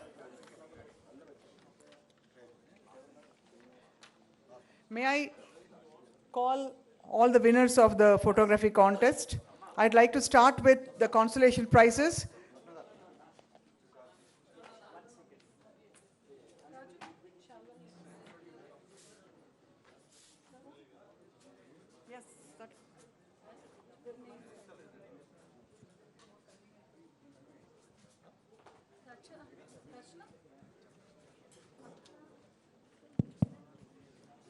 మిత్రులందరూ వచ్చినటువంటి మిత్రులందరికీ it's a request from my side on behalf of the government of Telangana,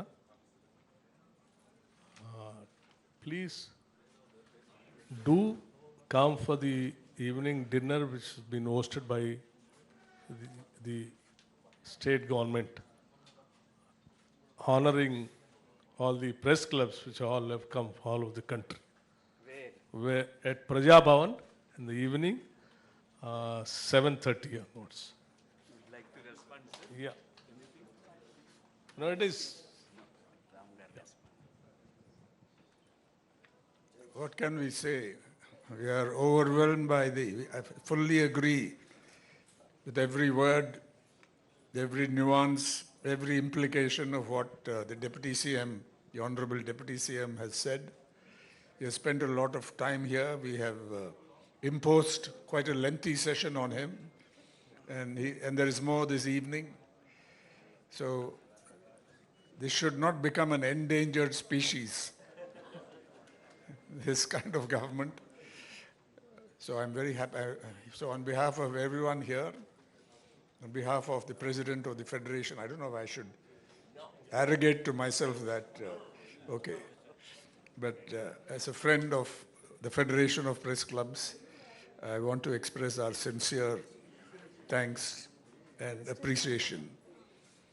And we want you to continue doing this kind of work for the freedom of the press. It's important that we stress social responsibility also. Yes.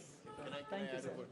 I hope what the Deputy Chief Minister's speech and his sentiments can be made a Telangana model.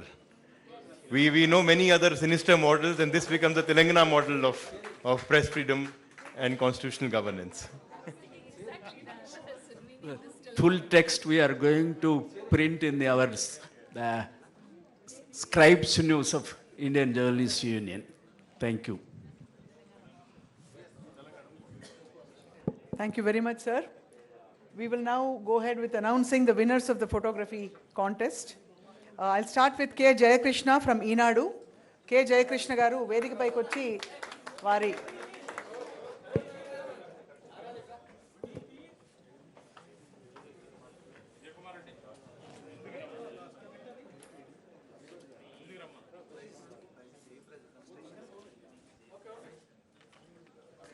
K. Jayakrishna garu Eenadu Hyderabad nunchi consolation prize అందుకుంటున్నారు. జయకృష్ణ గారికి అభినందనలు. మనందరి కరతాళ ధ్వనులతో congratulations.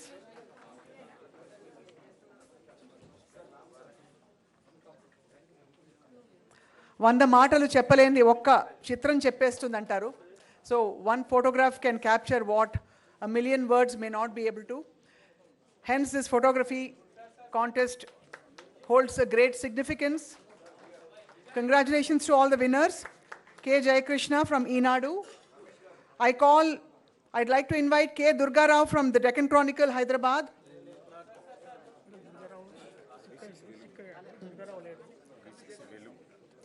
Velugu Patrika nunchi Mahimala Bhaskar Reddy garu. Mahimala Bhaskar Reddy from Velugu, V6. I think the stage is about to shake. I request all the others to get off the stage because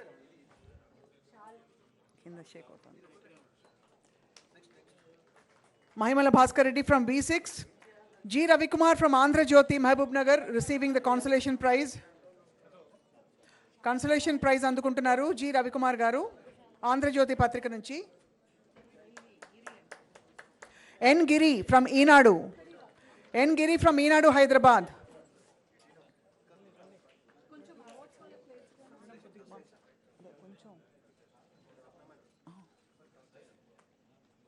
N. Giri from Eenadu, Hyderabad, consolation prize అందుకుంటున్నారు. అలాగే K. Satish garu, Sakshi Dinapatrika nunchi, Siddipet nunchi. K. Satish, request you to please come on to the stage.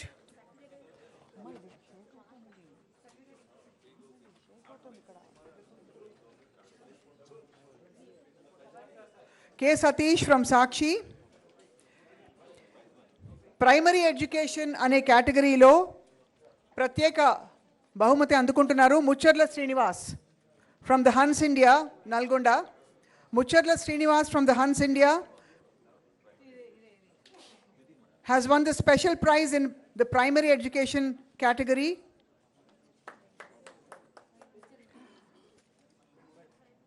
And now I'm about to announce the third prize in this photography contest. A big round of applause for B. Gopi. Of course, all the winners, but B. Gopi from Namaste Telangana, Mahbub Nagar. B. Gopi Ravali Vedik Miriki.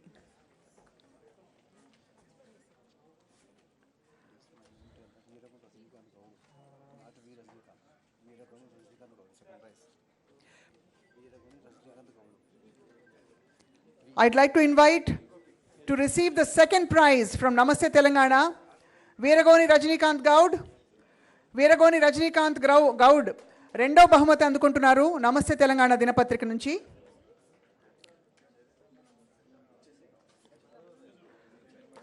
అలాగే రజనీకాంత్ గారు మీరేనా? Congratulations.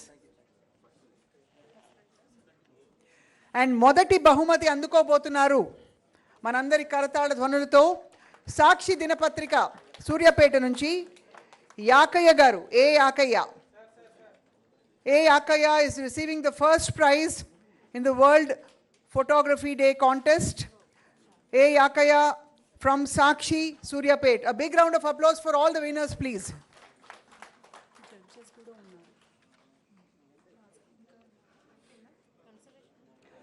ఇవాల్టి ఈ photography contest విజేతలకి జడ్జెస్గా వ్యవహరించిన వారు కేశవులు గారు. అందరికీ సుపరిచిత photographer ఈనాడు నుండి కేశవులు గారు వేదిక మీదకి రావాలని కోరుతున్నాం. అలాగే కె శ్రీనివాస్ రెడ్డి గారు, ఎడిటర్ ఆఫ్ తెలంగాణ టుడే. అలాగే వసంత్ కుమార్ గారు ఈనాడు ఫోటోగ్రాఫర్గా ఉన్నారు. జడ్జెస్ని సాధారణంగా వేదికపైకి ఆహ్వానిస్తున్నాం, వారిని సత్కరించుకోబోతున్నాం. We will have 2 group photographs, one with all the winners and the judges and the esteemed guests on the stage, and another photograph with the members of the federation along with our distinguished guests on stage. I request everyone else to step back for the time being.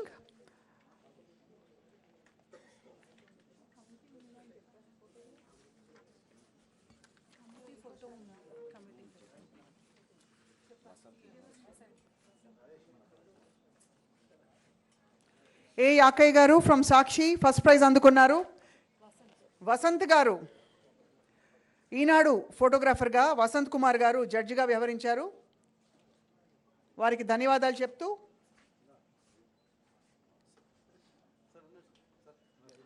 I request all the judges and the winners to please remain on stage so that we can all have a group photograph. దయచేసి కేవలం విశిష్ట అతిథులు, ముఖ్య అతిథి ప్రస్తుతం విన్నర్స్తో తీసుకోబోతున్న photograph.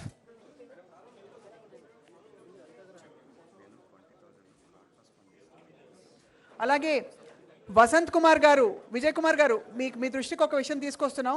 Vasant Kumar గారు 20,000 రూపాయల corpus fund ఇవ్వబోతున్నారు హైదరాబాద్ ప్రెస్ క్లబ్కి. ఒక కరతాళ ధ్వనులతో అందరూ అభినందనలు తెలుపుదాం. Mr. Vasant Kumar has just donated 20,000 rupees to the Press Club Hyderabad to be part of the corpus fund.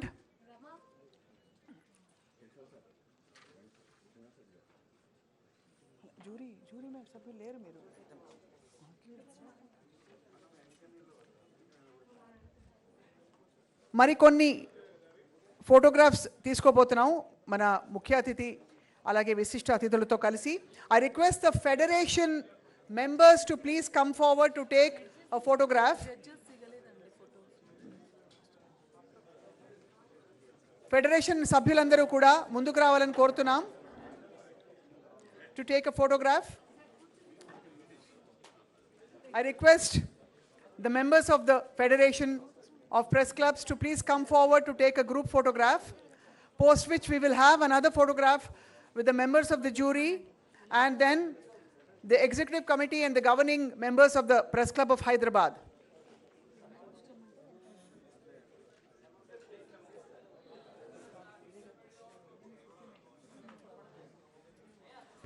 May I request all our guests on stage to please step back and sit in their chairs so that the rest of the people taking photograph can stand behind. దయచేసి సభ్యులందరూ వెనక కుర్చీలో ఆసీనులు కావాలని కోరుతున్నాం.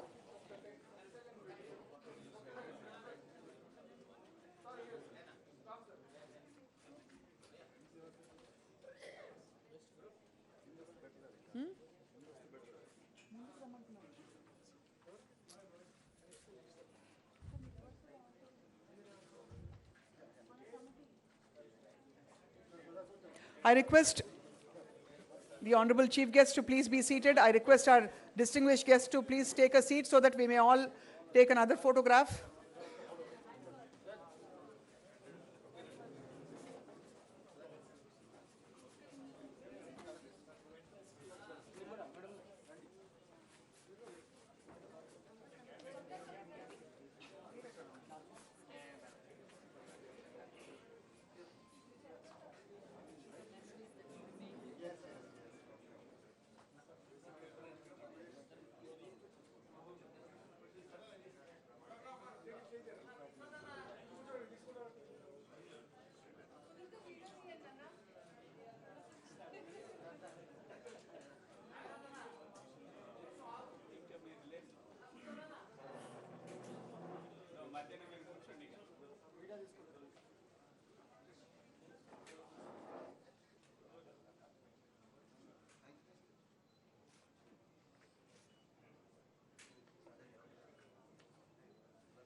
I invite Snehashish Shurji to please come and give the vote of thanks, and then we'll have the national anthem and proceed for lunch.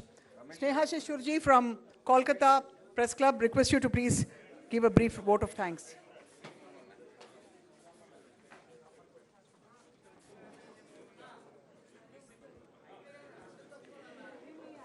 Most respected Sri Mallu Bhatti Vikramarka ji, the Honorable Deputy Chief Minister, and the guardian of contemporary Indian journalism, Sri N. Ram, Srinivasa Garu, the chairman of the Telangana Media Academy, and all others on the dais, and my esteemed colleagues in the media fraternity.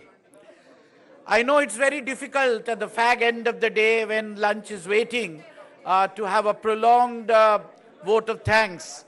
But I'd be failing in my duty if I do not say that I envy the journalists of this place for having such a friendly Deputy Chief Minister who assures all support to the journalists. Not only that, he has been here for a long time and he has supported the commencement of this federation, but the speech depicted not only the legacy and history of journalism since independence, but the contemporary media situation, the benchmark the Indian media has to maintain, and to maintain that, what is required to be the journalist, which is the most unorganized sector. So from the bottom of my heart and for everyone in the media fraternity of our country, we can say that we thank you for being so explicitly supporting the cause of journalism and the cause of journalists. As I said, we have with us the guardian of contemporary Indian journalism, none other than N. Ram. It would be my foolishness to qualify who he is, but we all know what he is. His mere presence makes everything different, gives a different dimension when he is there for a cause. It is not his mere presence that he has been speaking since last evening. You can understand his involvement because he's seeing a light at a situation when the light needs to be there with this federation. Sir, as a senior media person, editor, manager, and what else, and a crusader of freedom of speech and expression and freedom of press, I have no audacity to thank you, but we feel that we all are fortunate, those who have been dreamt for this federation and who have come all the ways from various press clubs to make a dream into a reality. And at this juncture, when we have a person like you standing behind us, standing beside us, then we are reassured that we are working for a cause, and the cause is right. Your presence has meant this. You have heard a very young former president of Editors Guild. See, the Editors Guild is a very, very important organization. And you have seen, Anand, that how explicitly he has mapped the reasons for which the journalists need to be united today.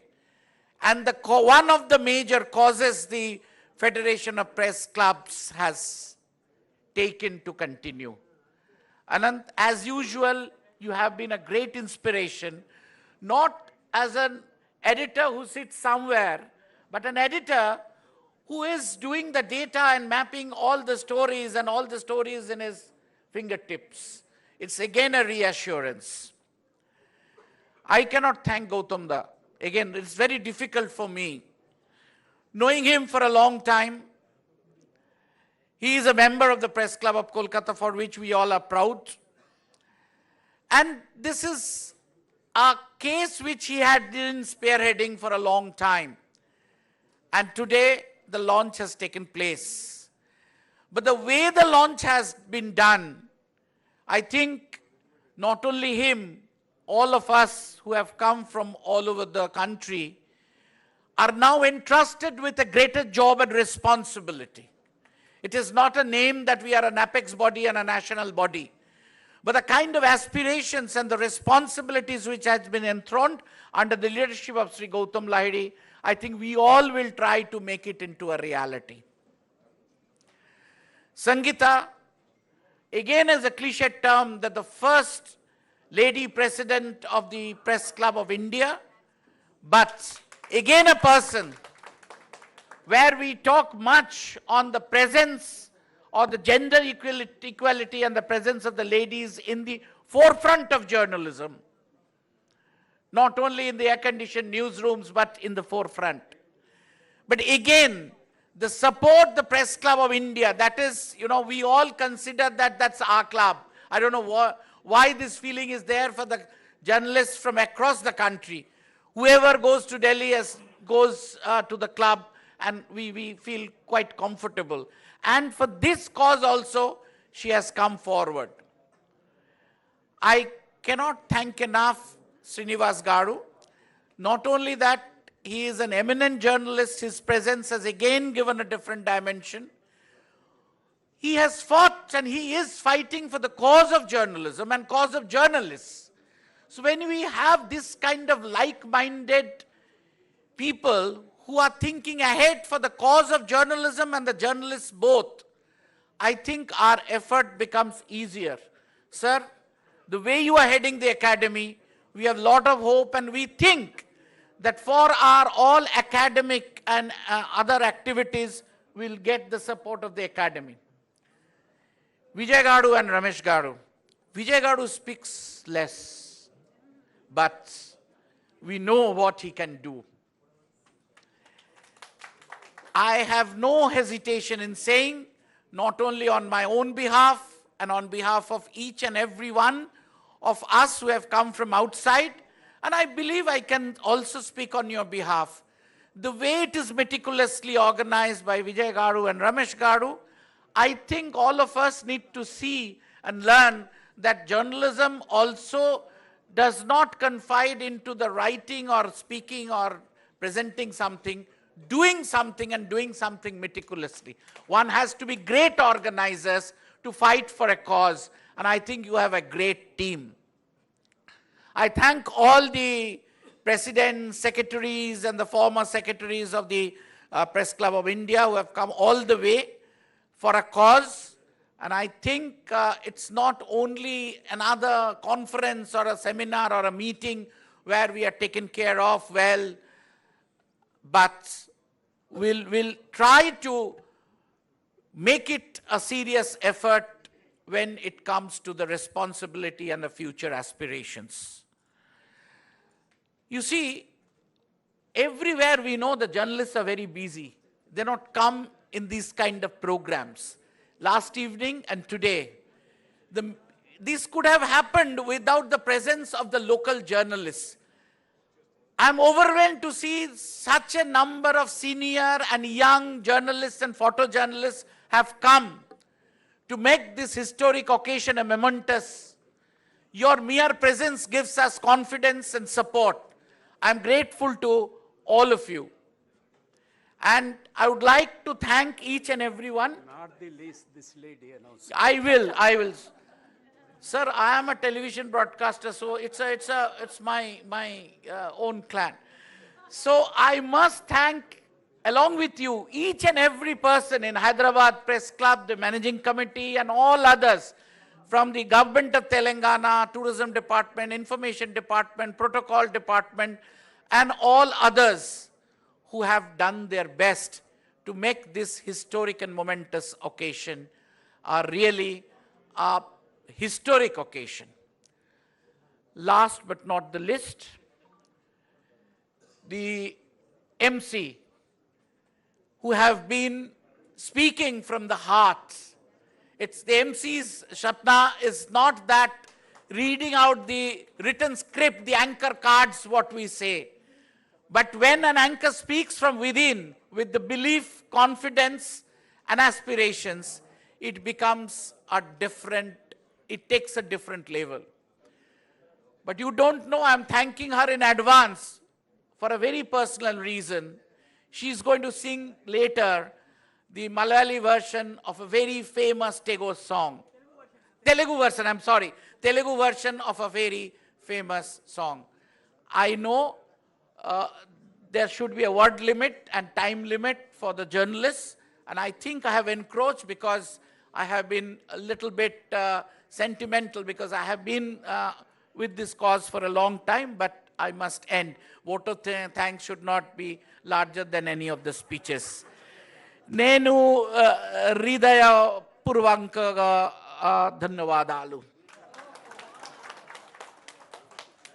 Request you all to rise for the national anthem, please.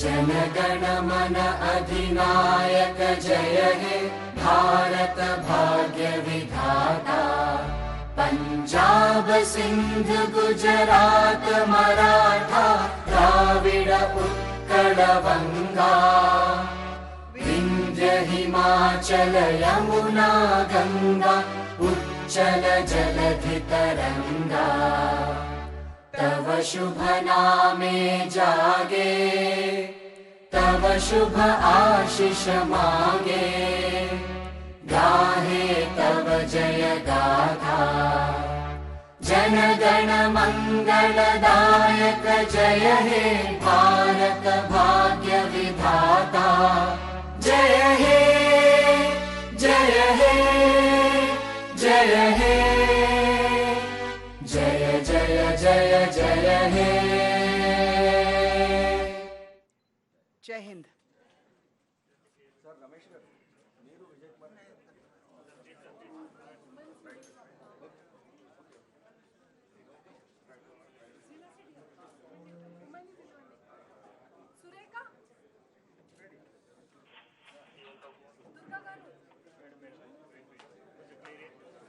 Get it.